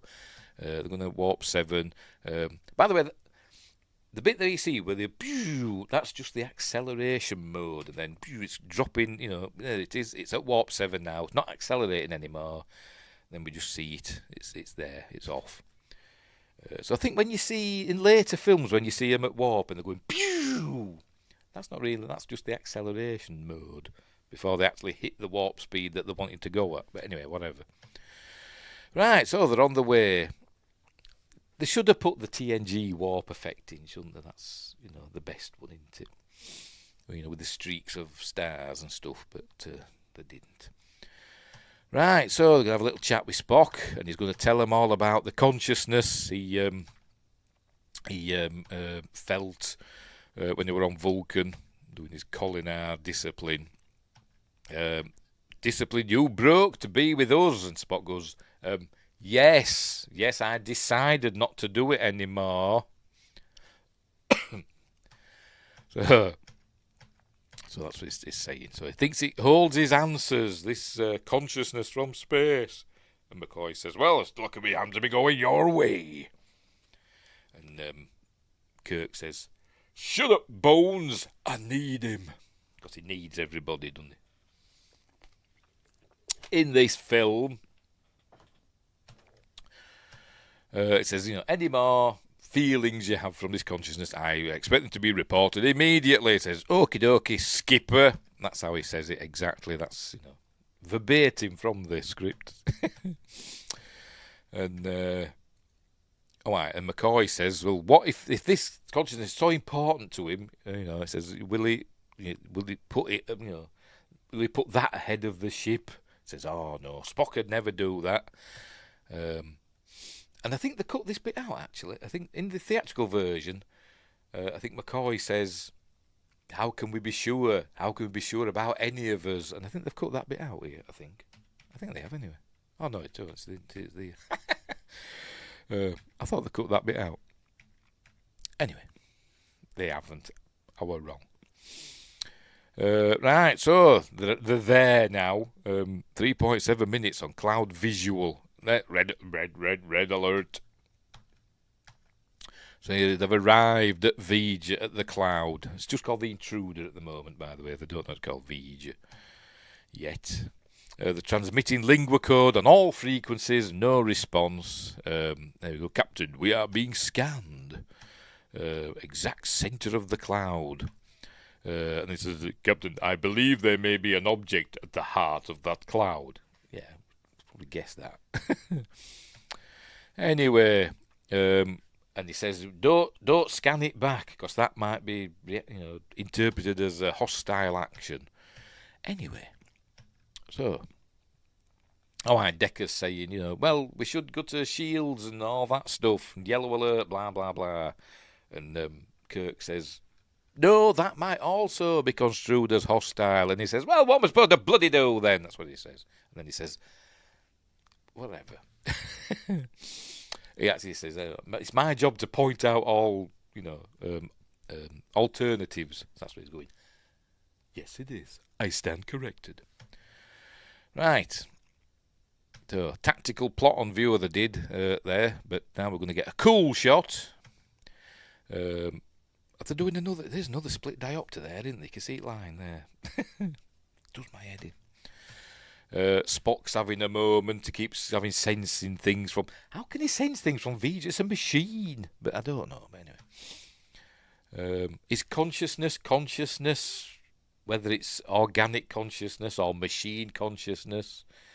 What is consciousness? I don't know. Princess, you know. No, she's asleep.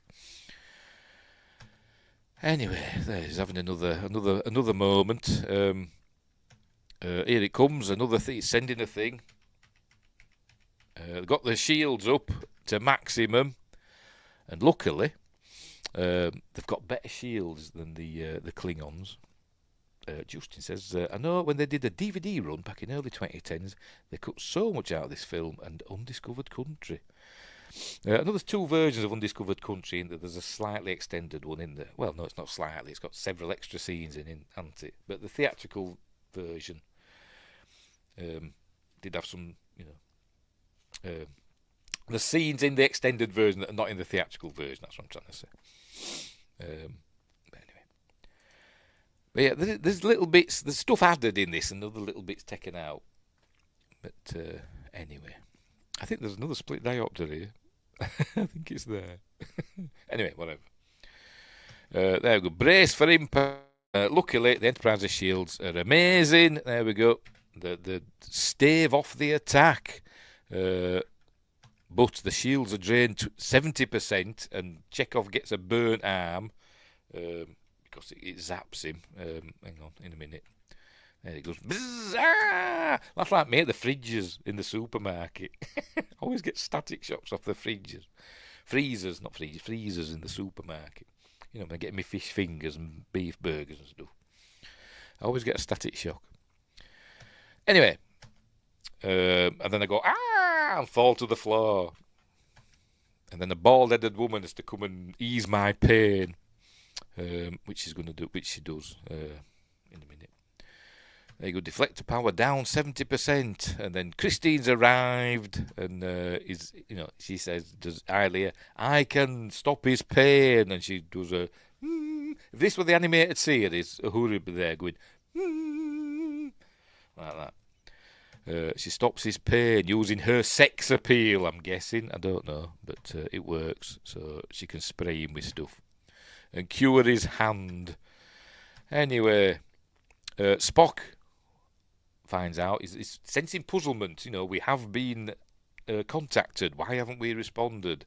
Then he susses it out that it was over a million megacycles or megahertz or whatever, and that the message only lasted a millisecond. So he says, I will send a response at their rate of speed and all that stuff. So he says, right.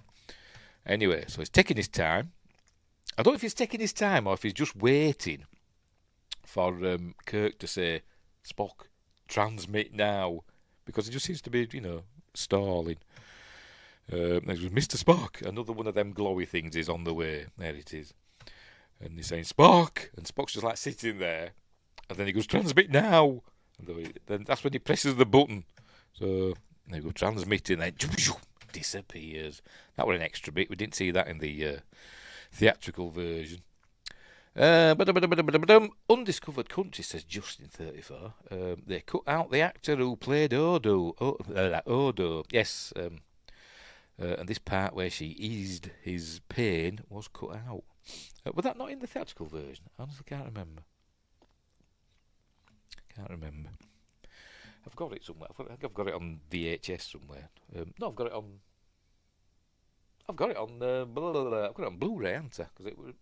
Because the theatrical version were only available on Blu-ray for the longest time, wasn't it? I haven't watched it for ages, obviously. Can't remember.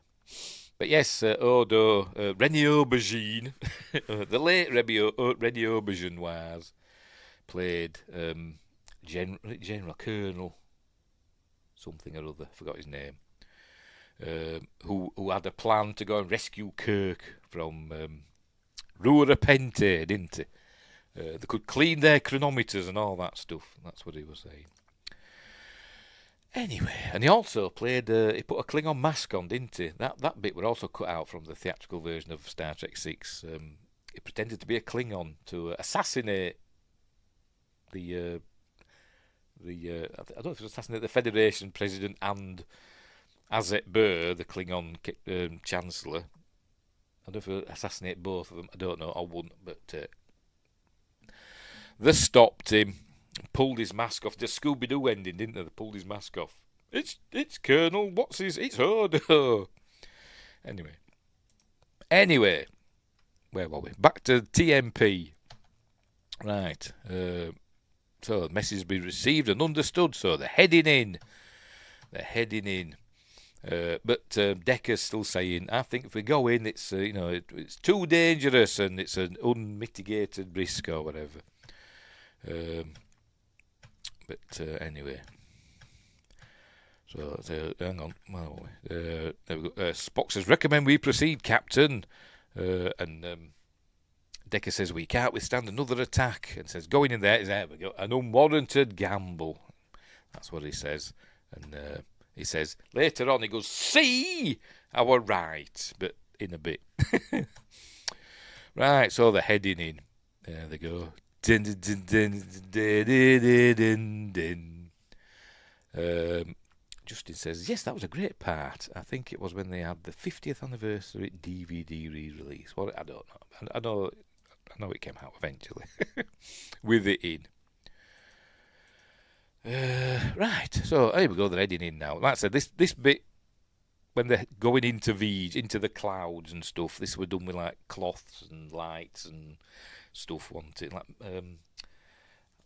like really sheer black, like silky cloths and stuff like that, wasn't it? That were how they did this, and it looks cool. Practical effects.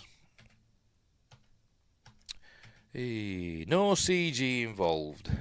Here it goes. Look, oh, he gets all wide-eyed. Look. Not a lot of blinking in this film. If you watch it, there's not a lot of blinking. A lot of people are always like that, with eyes wide open, not blinking. It makes my eyes water. Anyway, so in the go. Look. It goes on quite a while. But great music. Great music from Jerry Goldsmith.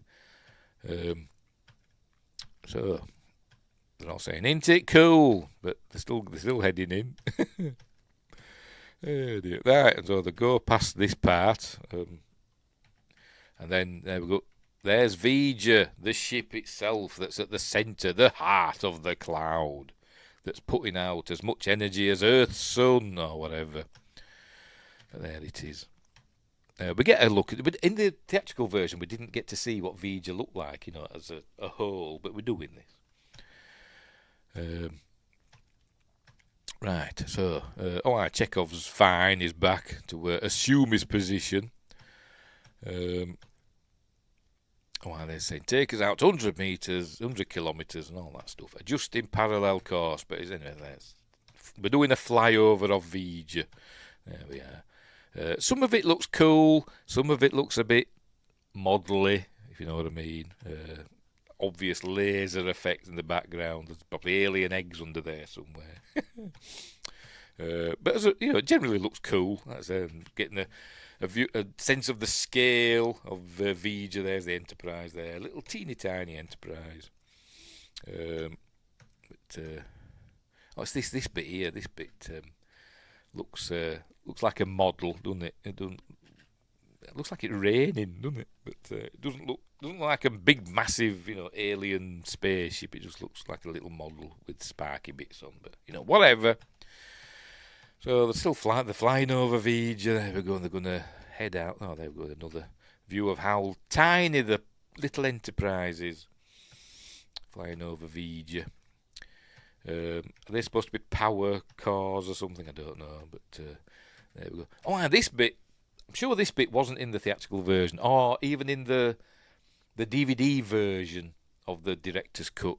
The Enterprise, it flies out here and turns round.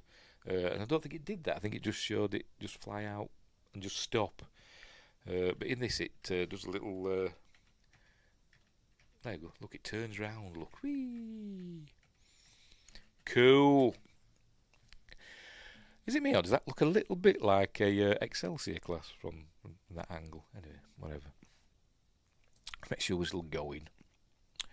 Did it.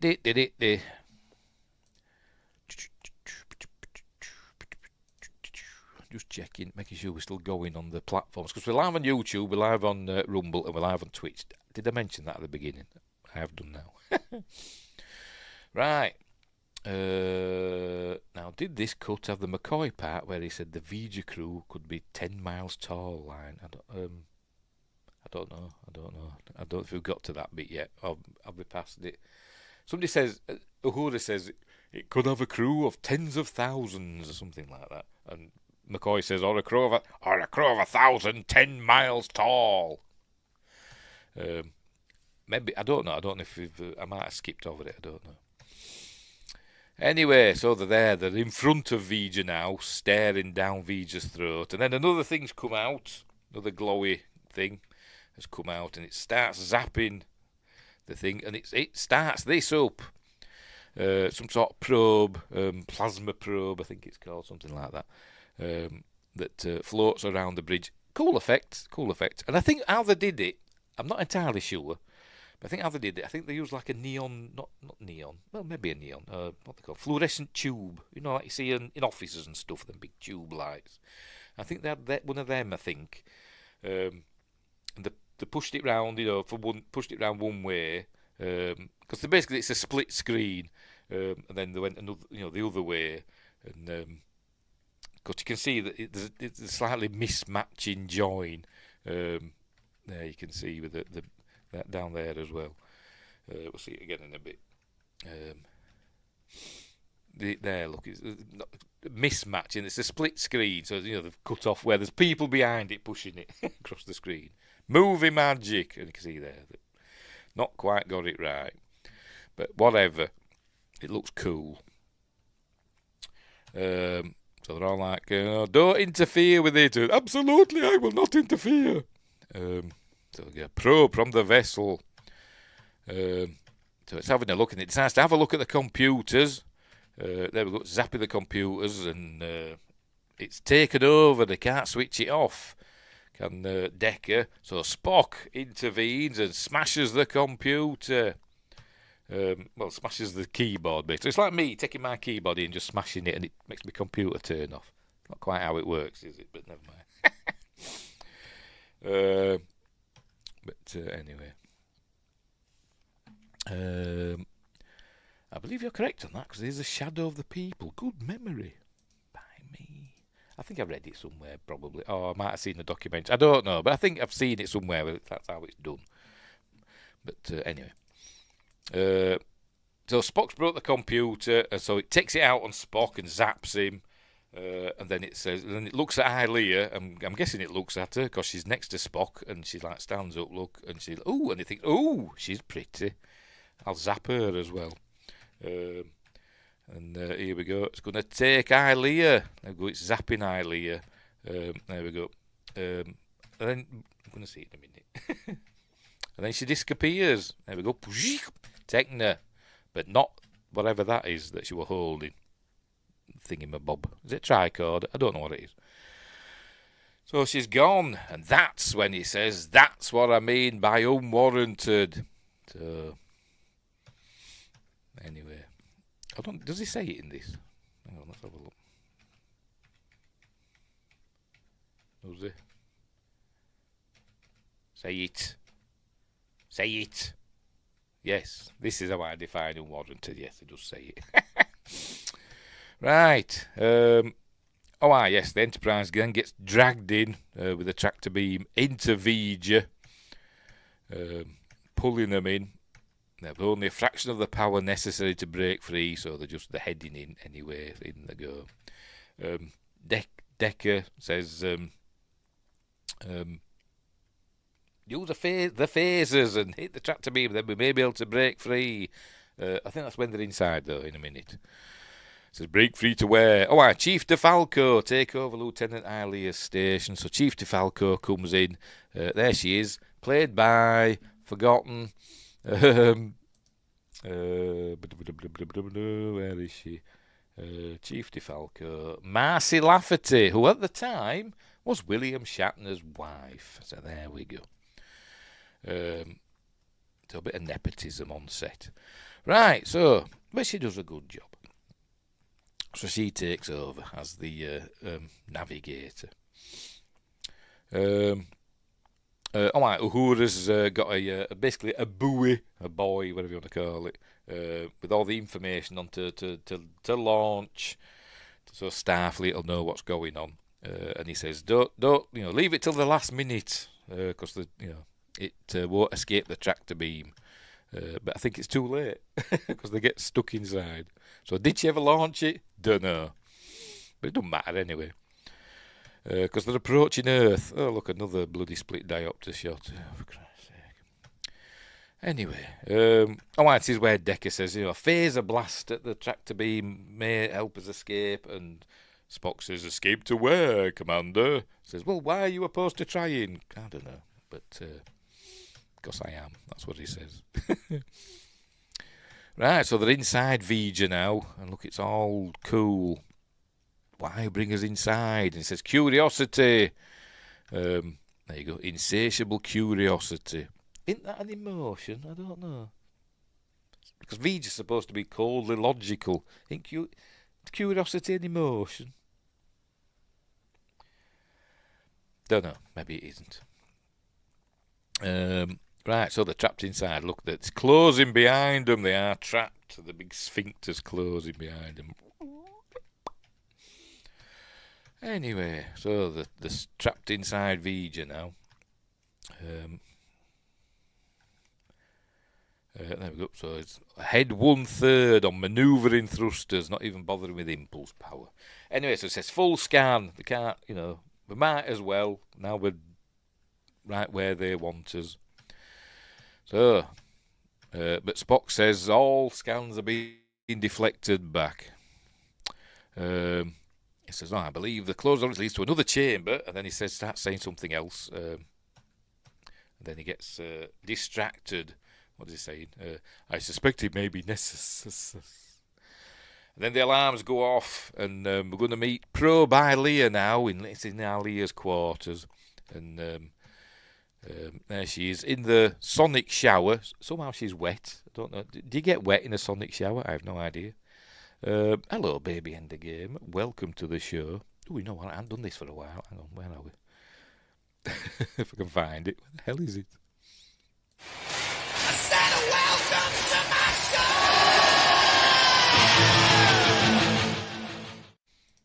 show. Sorry, been a while since I've done that. Here we go. Kirk unit. Well, anyway, she's wet. She's in the sonic shower and she's wet. Did you get wet in a sonic shower? I didn't think you did, but I don't know. What do I know? So we learn she's been sent by Vija. She's a probe. Here she is. There we go. This is a mechanism, Gem. And she's got the thing on her throat. It says some sort of transceiver, recorder, whatever. There we go, recording everything we say and do. And he says, "Where is Lieutenant Ilea?" It says, "That unit no longer functions." Oh, that's how James Doohan had done the voice. Innit, Win Grace? That's how he'd have done the voice. You notice she doesn't blink. I'm going to play it now. I bet she blinks. Now I've said that. That unit no longer functions. I've been given its form to more readily communicate with the carbon-based units. Infesting. I bet she blinked then. That's why they cut to the opposite side. But I'm saying I don't think she blinks at all. Every time we see her, I don't think she blinks once. But now I've said that, I bet we see her blink. Anyway, so there we go. She's been sent by Vija, and he says, "Who is Vija? Vija is the creator, and you know, whatever." So she's doing all this logical loop.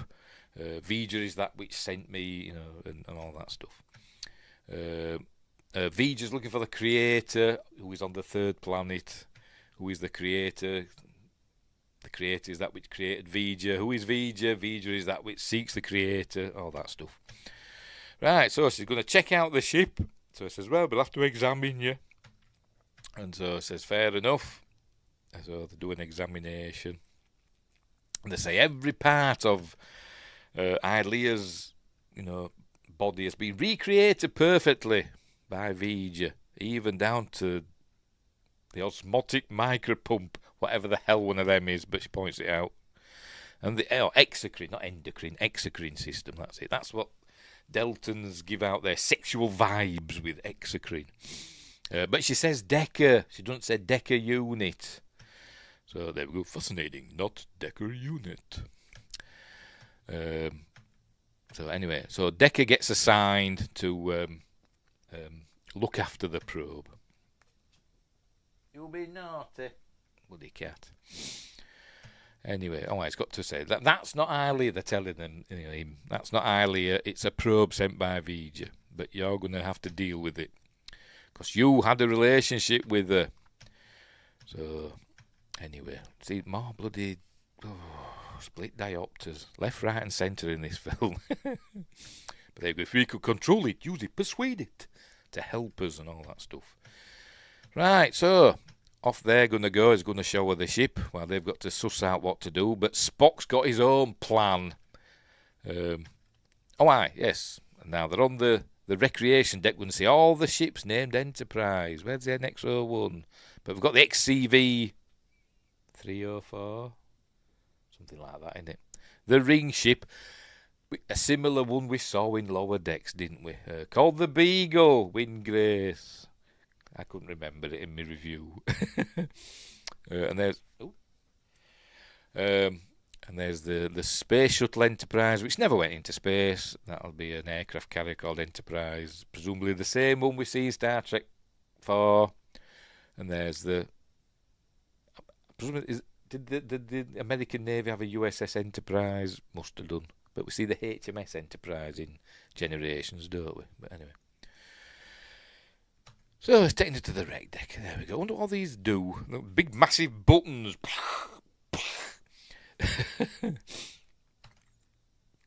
It showed us some games that look absolutely crap, but Ilea was good at this, and she says this food serves no purpose, but she has a moment, that's what she tells them what they're going to do, what Vija's going to do. She's going to learn what she can, and then before the carbon units can be patterned for data storage, basically going to be destroyed like the Klingons were in Epsilon 9. That's what she's going to do with all the people. Not just humans, but they're going to be reduced to data patterns. Anyway, Spock's got his plan. He's going to get this fella, who looks like Rock Ingersoll from Galaxy Quest.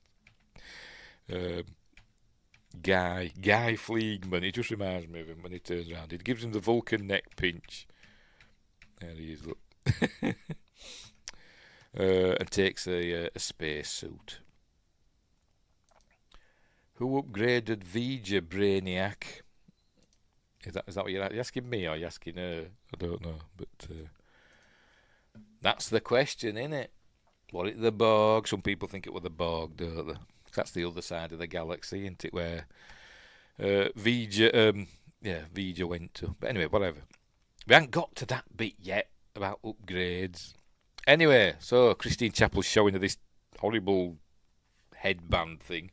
So that Ilea used to wear this, or stick it on your head. You'd look like a total plonker. I bet she didn't. I bet they just found it. It could be a garter for all we know. But anyway. I think she says this serves no... Oh, she goes, Will. And then he puts his foot in it. Just as they're making progress, look, she's looking at him with tender eyes. And she says, Will. Hang on, let me get back to it. Go on, say it. Will. And he says, Ilea. And then, making progress, trying to get to her memories. And then McCoy puts his foot in it. Commander, this is a mechanism. I bloody know that. I was nearly there. I got angry then. He collects data while destroying. Yes. It does. This is a mechanism. Help us make direct contact with Vija. She says, no, I can't. So this serves no purpose. Then she gets, goes all logical again. Look at her face hardens. It's soft there, and then it hardens there. Isn't it amazing now? Little tiny changes in your expression. Isn't it? It's weird, isn't it? Humanity. Right, so here comes Spock coming out in his little space suit with his jetpack. So he's timing his using his rocket thing. Plus, he was played by Jeffrey Combs. Oh, sorry, I'm asking if Brainiac did it. Oh, right. Oh, he was played by Jeffrey Combs. Was he? I don't know. Is this an animated thing? I don't know. But anyway. Or in a TV show. I don't know. I don't know what you're on about. I know Brainiac is a DC thing, isn't it? But anyway. What we're going to say? Yes, he's going to time his ignition of his rocket pack to go through this opening, this orifice, is what he calls it.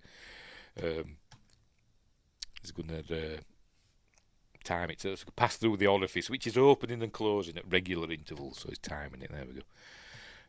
Wants to a better view of the interior of the alien spacecraft. There it is, looking. It's going through there. Why that's there like that? Don't know. It just is.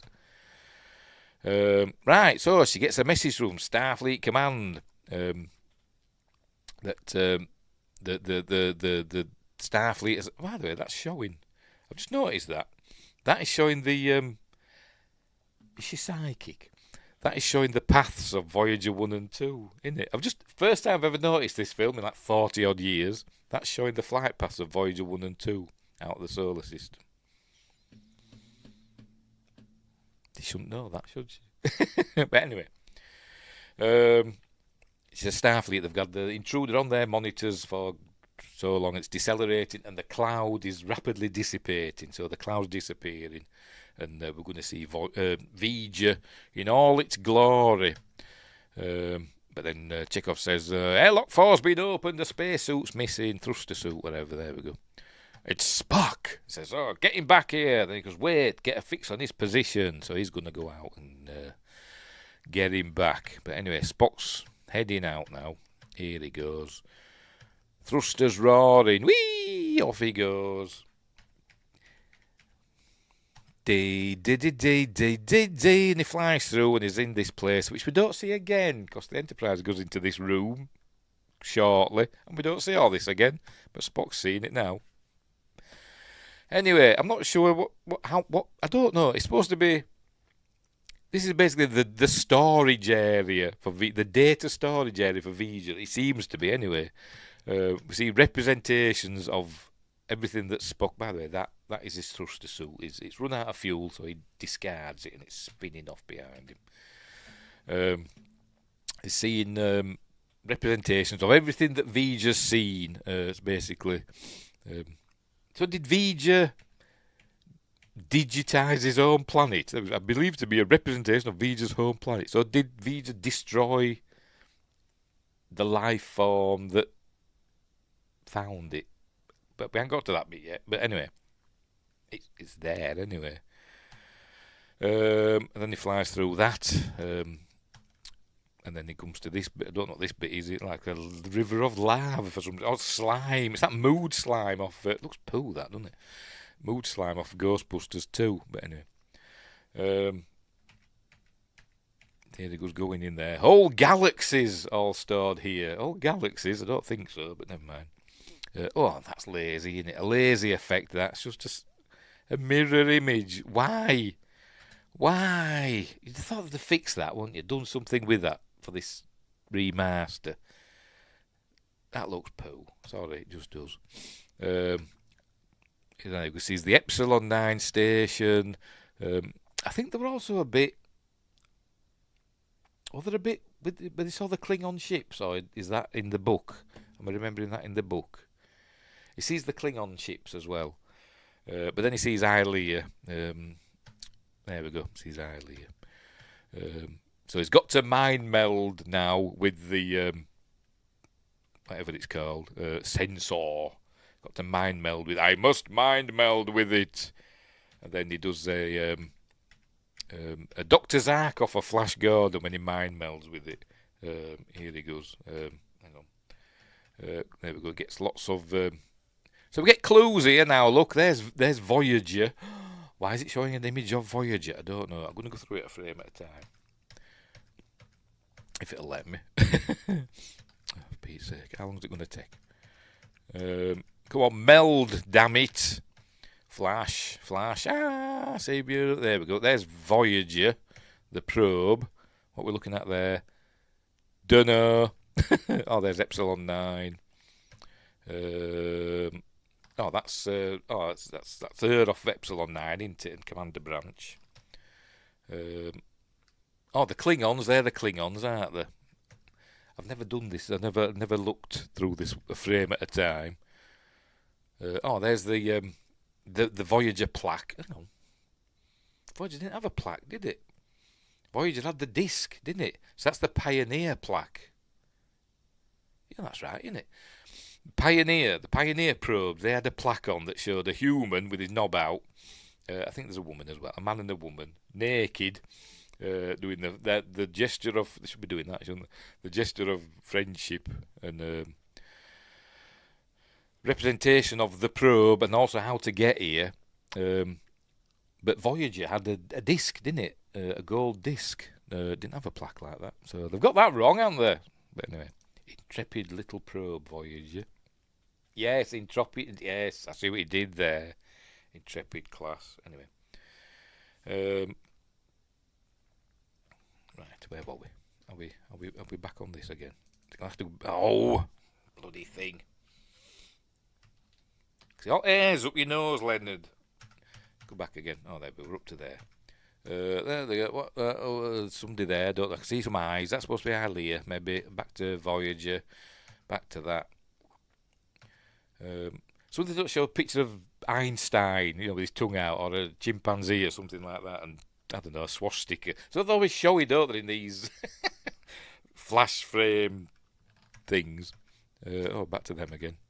It's just repeating it. There's Ilea. What do you see there? Oh, that's one of the Klingons, isn't it? It's just repeating it, innit? Just repeating it over and over again. Spock's getting all this information, but just repeated. Oh, there we go. That's showing how to find Earth. It's a pulsar map showing like local pulsars. That's the pulsars pulsing frequency, and it shows you how to get to Earth. So it's wonder we haven't been invaded, innit? Anyway, luckily the probes haven't got very far, but they'll get found eventually. There's R2D2, I'm guessing. No, it's on the Klingon ships, isn't it, I think? That's Epsilon 9. Back to that again. That's just repeating over and over again, isn't it? Pretty much. More or less. Same things over and over. No Einstein. Oh, I can see your, what do they call it? I think at the back of the throat.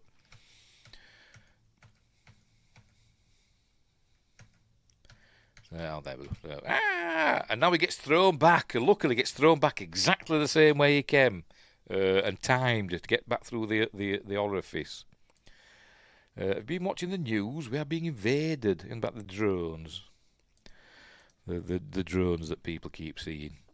It's weird, isn't it? It is a weird. If that's what you're on about, it's a weird thing, isn't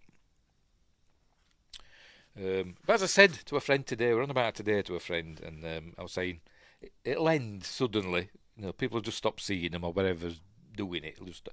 And then it'll be forgotten about, and then it'll just be another mystery to add to all the others. But it is weird. Anyway, where were we? Kirk's come out in a thruster suit. Pressing the wrong button. There we go. There was a shot of him. No, it's not. Don't show it now. In the theatrical version, there was a shot of him coming out of the airlock, in the thruster suit, and you could see the roof of the studio above him. But they obviously taken that bit out. Military drones over a military base. Like I say, I don't know the details, but it's captured the imagination, hasn't it? Yes, with lights on. They look like they're not aliens. Like I say, something human made in it. You can tell. Anyway, it might be this scene in the theatrical version. You could see the roof of the studio above him, or it might have been earlier on. But anyway, so here comes Spock back out. Luckily, doesn't get squished. Came back exactly the same way he went in. He grabs him. And gets him back to the ship. And he looks a bit catatonic, but he's fine.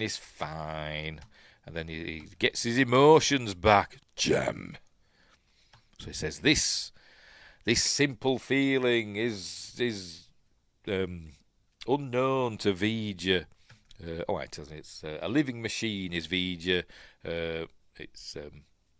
It's got that much knowledge, it's become sentient and all that. I saw V'ger's planet, a planet of living machines. It was amazing, but it's cold and emotionless, like I was when I came aboard this ship. But there you go, see where he says that. Look. This simple feeling is unknown, but it's asking questions. It wants to know what it is. Is this all that I am? Is there nothing more? And it knows that it wants, but it does not know what it wants. Blah, blah, blah. Right, so it says getting back to the bridge, Anyway, there we go. A shot of V'ger. That's what V'ger looks like from the outside. There we go. Cool. Look cool on a pumpkin, that, wouldn't it, Windgrace? Yes, living machine Cybertron. Oh dear. Just says, I live on the East Coast, not far from Jersey, and now we have some in Pennsylvania. Crazy stuff. It's bonkers. Probably the Russians, or the Chinese, or the Iranians, or I don't know, it could be anybody. Or the Americans, or it could be us, I don't know. It's probably Elon Musk doing a big practical joke on the world. So there we go. There's V'ger approaching Earth. Remember, Enterprise is in there. And then it starts deploying all these big, them glowy things, but green and bigger. Hang on, V just transmitting a signal, by the way, and it's in old radio, like binary code transmitted by radio. Not subspace, because they use subspace, don't they, in Star Trek? This is radio. The Mer people, it could be them as well, yes, it could be. Or the aliens from the abyss, it could be them. I think it's us military, probably some sort of test, in it. But will we ever find out? Don't know. Like I say, it'll all be forgotten about in a couple of weeks. Anyway, right, so it's sending a signal. So V just signals the creator. That's what we're looking at. Look, it's a binary code transmitted by carrier wave signal radio. V just expects an answer. I don't know the question. So then V just starts deploying. There we go. These big green energy bolt things. Several of them, and then we get a cool. Hang on. In a bit. We get a cool tactical thing that I think's ace, but when we get to it, there we go, showing them. It's putting them in orbit, and it's going to lay waste to the surface of the planet. Here we go. I think this is cool. Hang on, get to it. Show us. Is he going to show it again? Here we go.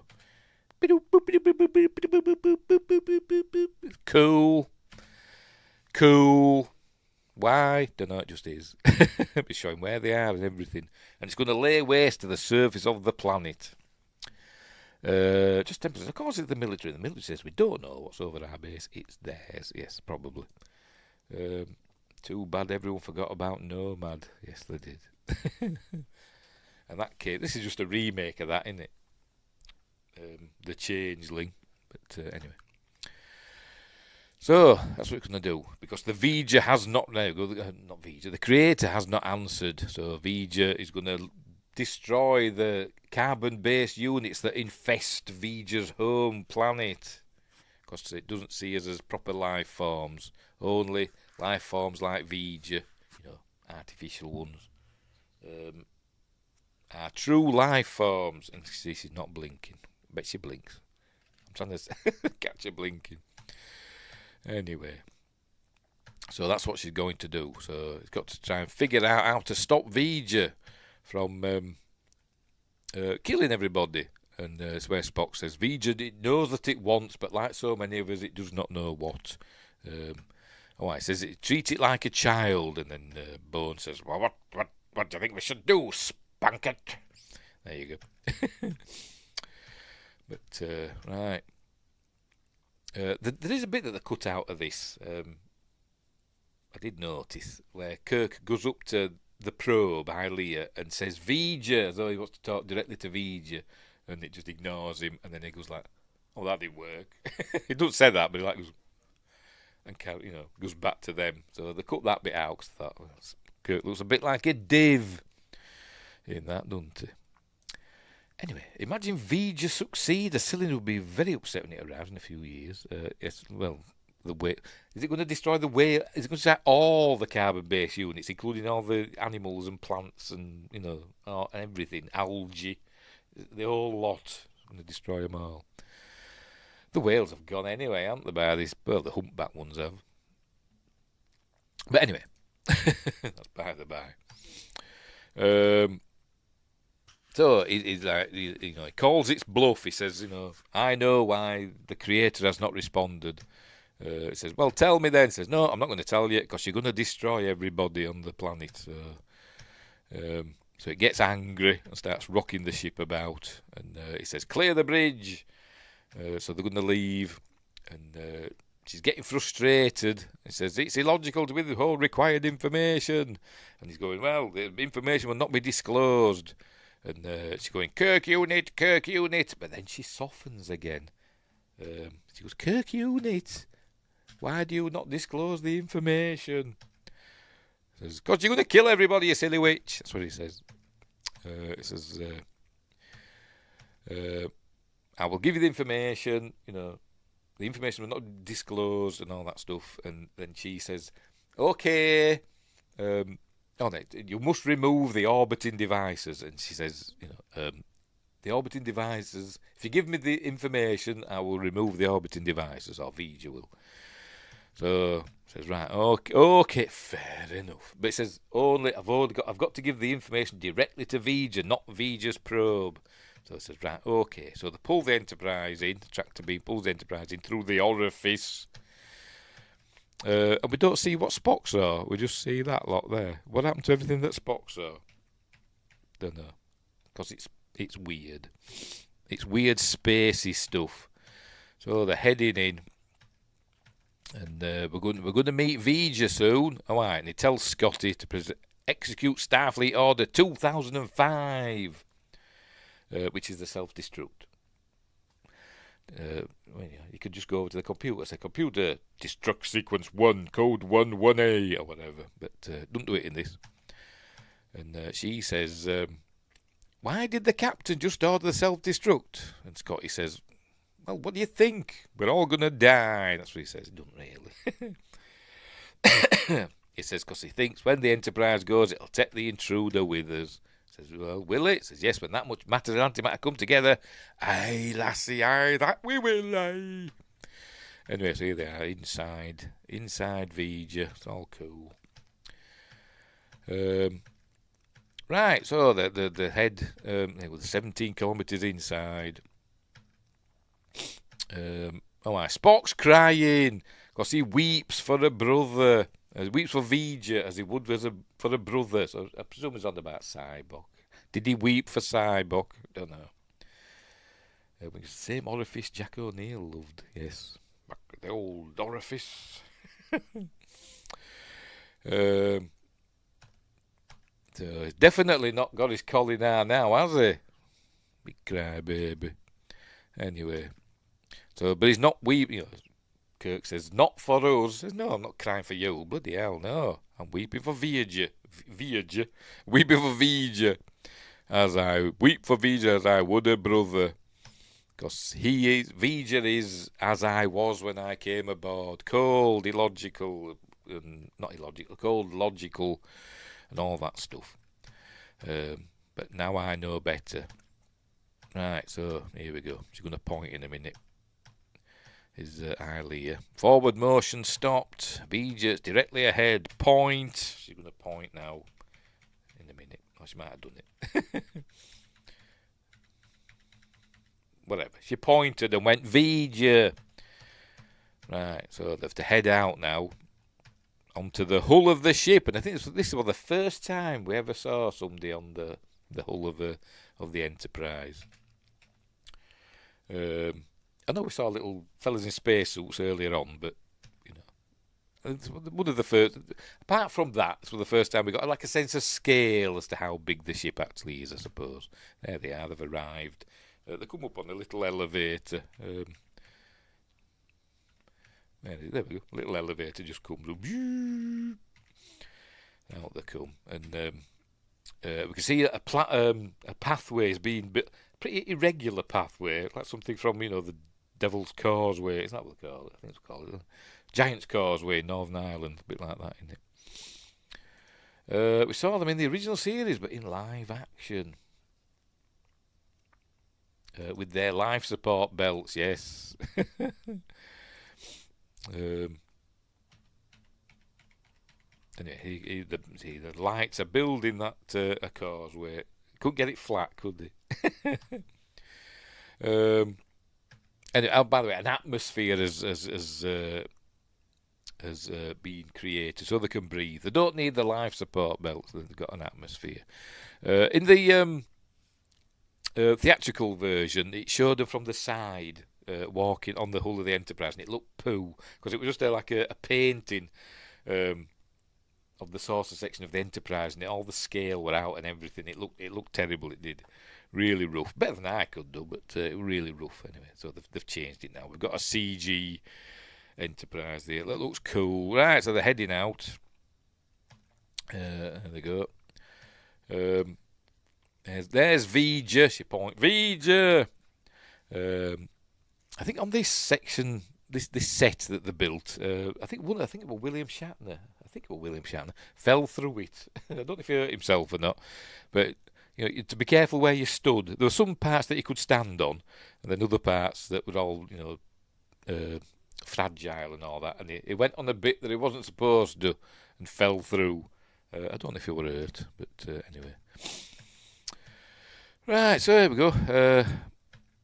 They realise it's an old probe from Earth, and it looks like it's got a label on it. I don't know if Voyager does have a label on it, but here it is. Me and my mate always laugh at this because it's Kirk, and I don't know. I'm not saying it, but my mate said he says something else. He doesn't say Voyager. He goes VGE, and my mate said a rude word. And we laughed because it's Kirk and he's like that, isn't he? That'd be what he thinks of. But anyway, all the letters off the thing. It's Voyager 6, which has never been, but never mind. So Voyager 6, NASA launched more than 300 years ago, apparently. We only launched 2, but never mind. Futurama does that, does it? Oh, right. Never mind. I don't think my mate had seen that, but we did laugh. So this is where we learn that Voyager 6 disappeared. It says it disappeared through what they used to call a black hole. What do they call them now, then? Why did you say that? Why don't you just say it fell through a whatever they call a black hole, then, a singularity, whatever.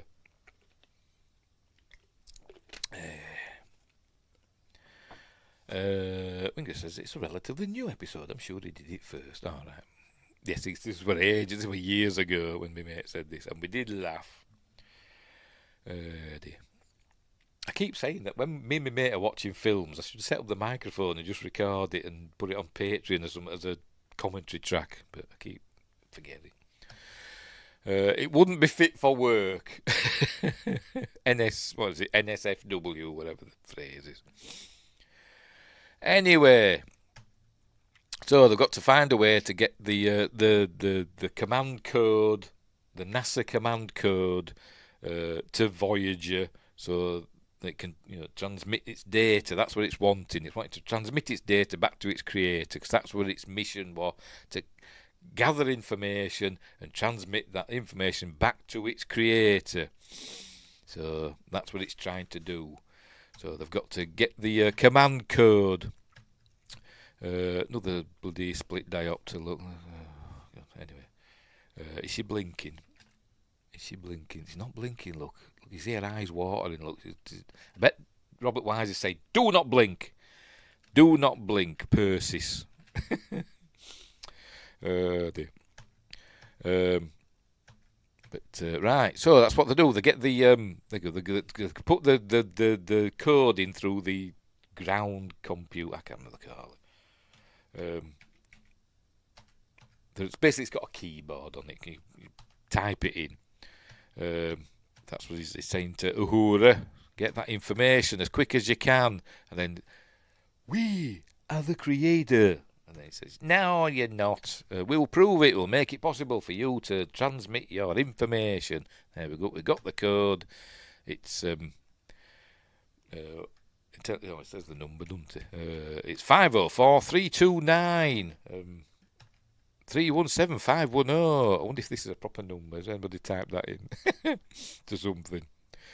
So they're sending that. But obviously. Voyager turns off its Wi-Fi. It says repeat it. It can't, because Voyager's broken itself, so it couldn't receive the final sequence. It wants to receive that directly from the creator. We're down to 10 minutes. Look, it burnt the wires, look, by itself. So, Decker, hang on. Justin says, found it strange. Somehow the command code survived World War III. They've often said, haven't they, that a lot of records were lost and stuff like that, in the mid-21st century, but they've managed to save that one. Good thing Scotty didn't have to use that keyboard. Yes, because he'd be like, oh, keyboard, how quaint. He'd be like, hello, computer. Anyway, so Decker decides that he'll type it in through the whatever it's called. Hang on, where are we? There we go. Because that's what it wants. It wants to touch the creator to capture God. It's gonna be disappointed. And somebody said, I think it's Kirk says, maybe not. And look, V'ger's getting angry. Look, 'cause everything's turning red. So, you know, is there nothing more? What more is there than the universe, Spock? Other universes, other dimensions, etc. Blah, blah, blah. So, it needs a way to go beyond logic. It's reached the limits of what it can learn in this universe. And now it needs something, a human factor, our ability to leap beyond logic, blah, blah, blah. And joining with its creator will accomplish that. So he's going to do it. There he is Decker. He's going to put the final sequence in through the whatever it's called. Through the ground test computer. Going to key in the final sequence. So and him doing this, that's what he does. Sets off. I don't know, but he says. Kirk saying, no, don't do it. So they're holding him back and saying, Jim, I want this. As much as you wanted the Enterprise, I want this. Because he's going to be with Ilea. He's going to merge with Ilea. And she looks, he's looking at him sexily now, isn't she? And then he goes all sparkly for some reason. I don't know, he just does. So he goes all sparkly. There he is. Way! I mean, he's like, oh, I'm all tingly. Anyway, so she's going to go over to him, and they're going to be sparkly together. It's like they're in a big glass of lemonade, aren't they? And then they turn to energy or something, and do that. I don't know. So they leg it, run. But I'd be tripping up because it's all uneven. I'd be tripping up. But V'ger is going all weird. Luckily, they get back to the Enterprise. Just in time, just as V'ger turns to sparkly lights, and the Enterprise is fine. The Enterprise there emerges unscathed, going ah, and everything's okay. I'm guessing all the orbiting devices turned off as well. It didn't show what happened to them. I'm guessing they just vanished. But, yes, McCoy says, it's been a long time since I delivered a baby. Because I think we just saw the birth of a new life form. And he says, it's a long time since I delivered a baby. And, I hope they got this one off to a good start. So, but anyway. So there we go. It says, Starfleet wants, information about, casualties. It says 2 casualties. It says, no, list them as missing. Oh, it says Captain Decker, Lieutenant Ilea. And it says, no, they're not casualties. List them as missing. Aye, aye, Skipper. Anyway, so they got Scotty says, we can have you back on Vulcan in 4 days. He says, I'm not going back to Vulcan. I'm going to go and teach at the academy. That's what he's going to say in a minute. Wingret says, and in the novels, Q immediately shows up to grab Ascended Decker. Really? Does he? Oh, I don't know. Are you lying or is that true? I don't know. I'm guessing it's true. So anyway, so he's not going back to Vulcan, so they're gonna head out into space, and he says that away, and the Enterprise is going to head to warp. Reuse this shot in Star Trek 2, by the way. Off it goes. Didn't do all that bit in Next Generation, did they? But never mind. I don't think they did it again, did they? In all other films, it just goes, doesn't it? It goes off in a streak. You don't have all the sparkly rainbow lights. But anyway. And the human adventure is just beginning, or whatever. There you go. Cool. I think at the end of... Is it Star Trek 3? It says the human adventure continues, or something like that. I don't think it says anything in the Star Trek 2. I can't remember. But there we go. That's the end of Star Trek the Motion Picture. A lot of people don't like it. Don't know why. Don't know why. Because I think it's amazing. As I said, at the time, when I was 12, and I went to see it at the cinema back in 1979, it was boring. But as a Star Trek film, it's probably the most Star Trek of all the Star Trek films, isn't it? To be completely honest. It's really, really good. It's really, really good. So there we go. It's just basically a remake of the episode The Changeling, sort of. But, with a lot more money spent on it. Because Spock's was the most human. Oh, pardon me. Yes, so there we go. The answer, they bog off. I don't know when they come back, because the Enterprise becomes like a cadet ship, doesn't it? But with Spock as a captain, Captain Spock teaching on the Enterprise. Kirk resumes his admiral duties. Justin says, when I was young, this was a beautiful film, but boring. Yes, pretty much. But being older now, it is great and interesting. I agree with you. Yes, I agree with you too. That's how I found it boring. That's how, as I said at the beginning, I went with me.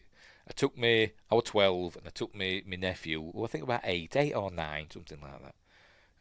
No, it'll have been younger than that.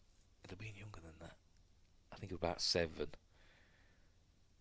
I'm thinking of his. I'm 4 years older than his sister, and I think he might be a year younger than his sister. They've been 7. Anyway, I took him to see it, and he was bored, and he kept talking to the kid. There were kids sitting behind with his dad, and he kept saying, "My Uncle Steve can beat up your dad." I was 12. I couldn't beat up anybody, and I still can't. But anyway. Winger said, I would love to explore the era between this and Wrath of Khan. I know there's been books, haven't there? The Lost Years, weren't there, the books? Oh, there we go. Once the Lost Era, which is cool. But this seems fun too. There's that book in the Time for Yesterday. There's Yesterday's Sun and Time for Yesterday. They take place in between, don't they? Between this and Wrath of Khan. But anyway. But it'd be nice to see it, in film, I suppose. Not in a TV series. But anyway. Right. We're done. But watch Star Trek, the motion picture. Get the 4K. Get the 4K. There we go. Get the 4K version. It looks astonishingly good in 4K. Most of the time, I can't tell a lot of difference between Blu-ray and 4K, but this is a really good 4K thing. Well, I think it is. By the book, Kirk keeps command and goes on a new 5-year mission, and this Spock commands for 5 years. Oh, right. Okay. Yeah, because that's the Star Trek 2. It's 12 years after this, isn't it? So, yeah, because it's in 2285 is Star Trek 2, isn't it? Wingris says, I don't have 4K capability yet. My TV is still 1080. I haven't had this telly. This is a 4K telly, but I haven't had that long, really. I don't think so. A year or two. And it's alright. But I can't really tell a huge amount of difference between, a Blu-ray and a 4K. I can't really tell. Sometimes, sometimes you can. Most of the time, there isn't much difference. So I just buy Blu-rays mostly these days. I've actually bought a DVD. Because this Friday, for Friday Night Point with Fear, we're doing Black Christmas, and I bought the DVD for the special features, so I can learn something about it. It's not the original Black Christmas from 1974. I think it's the remake from 2006, which I really like. So there. Anyway. It's about 14 years. This movie is 2271. It's 2273 according to something. I saw it somewhere. Come to what do they call it? Memory Alpha. It's 2273 according to Memory Alpha. Khan's movie is 14 years later, and that's 12. Yeah, according to Memory Alpha, it's 2273. It is honest. I looked it up. Because Because I was looking up. Who were looking up? Oh, here we go. I'm looking up Lori Chiana. That's what we're looking up.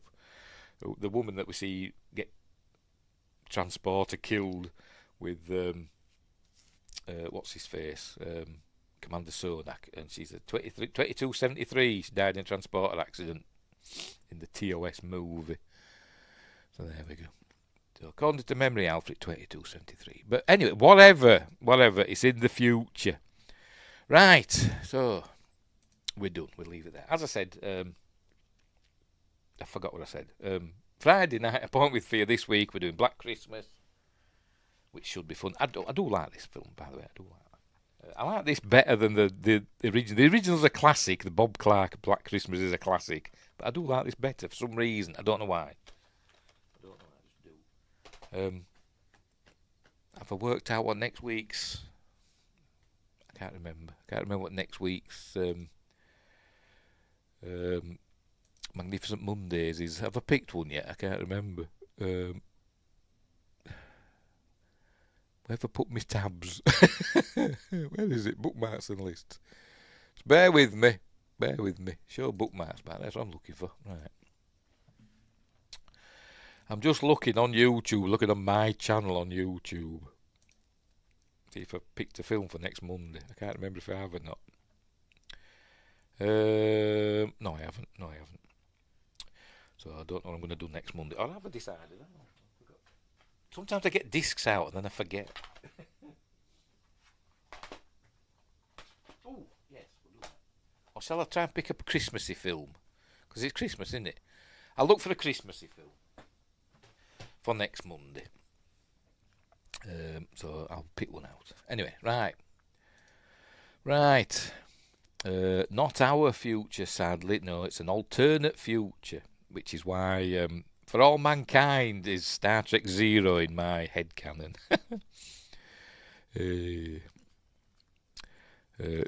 No, not Jingle All the Way. I bloody hate that film. No, I don't hate it. I just don't think it's very good. I'll pick something. Right, so, oh, excuse me. We'll leave it there. We're all done and dusted. So, yes, go and watch Star Trek The Motion Picture. Read the book. Get the album. Win Grace has got the vinyl album. And what else? I don't know. Right, so I'm going now. So thanks, Win Grace, Justin34, and Josh Temple. I don't think anybody. Oh, and Baby Ender Gamer. Baby Ender Gamer now, aren't you? Not Baby Ender Dragon, Baby Ender Gamer. For popping in, there you are. For popping in and saying hello. And keeping me company. And Win Grace and Justin34 for keeping me on the straight and narrow. Star Wars special, or the holiday special. Don't tempt me. Don't tempt me. Oh, it's a laugh, isn't it? Scrooge with Bill Murray, classic. I do like Scrooge, I must admit. I generally like all the Christmas Carol versions. We'll see. I'll find something. I'll find something rubbish, probably. Anyway, we'll leave it there. We'll leave it there. So, thanks for watching, wherever you are. Look after each other, and until next time, live long and prosper, and all that stuff, because it was a Star Trek episode. And until next time, I'll say there.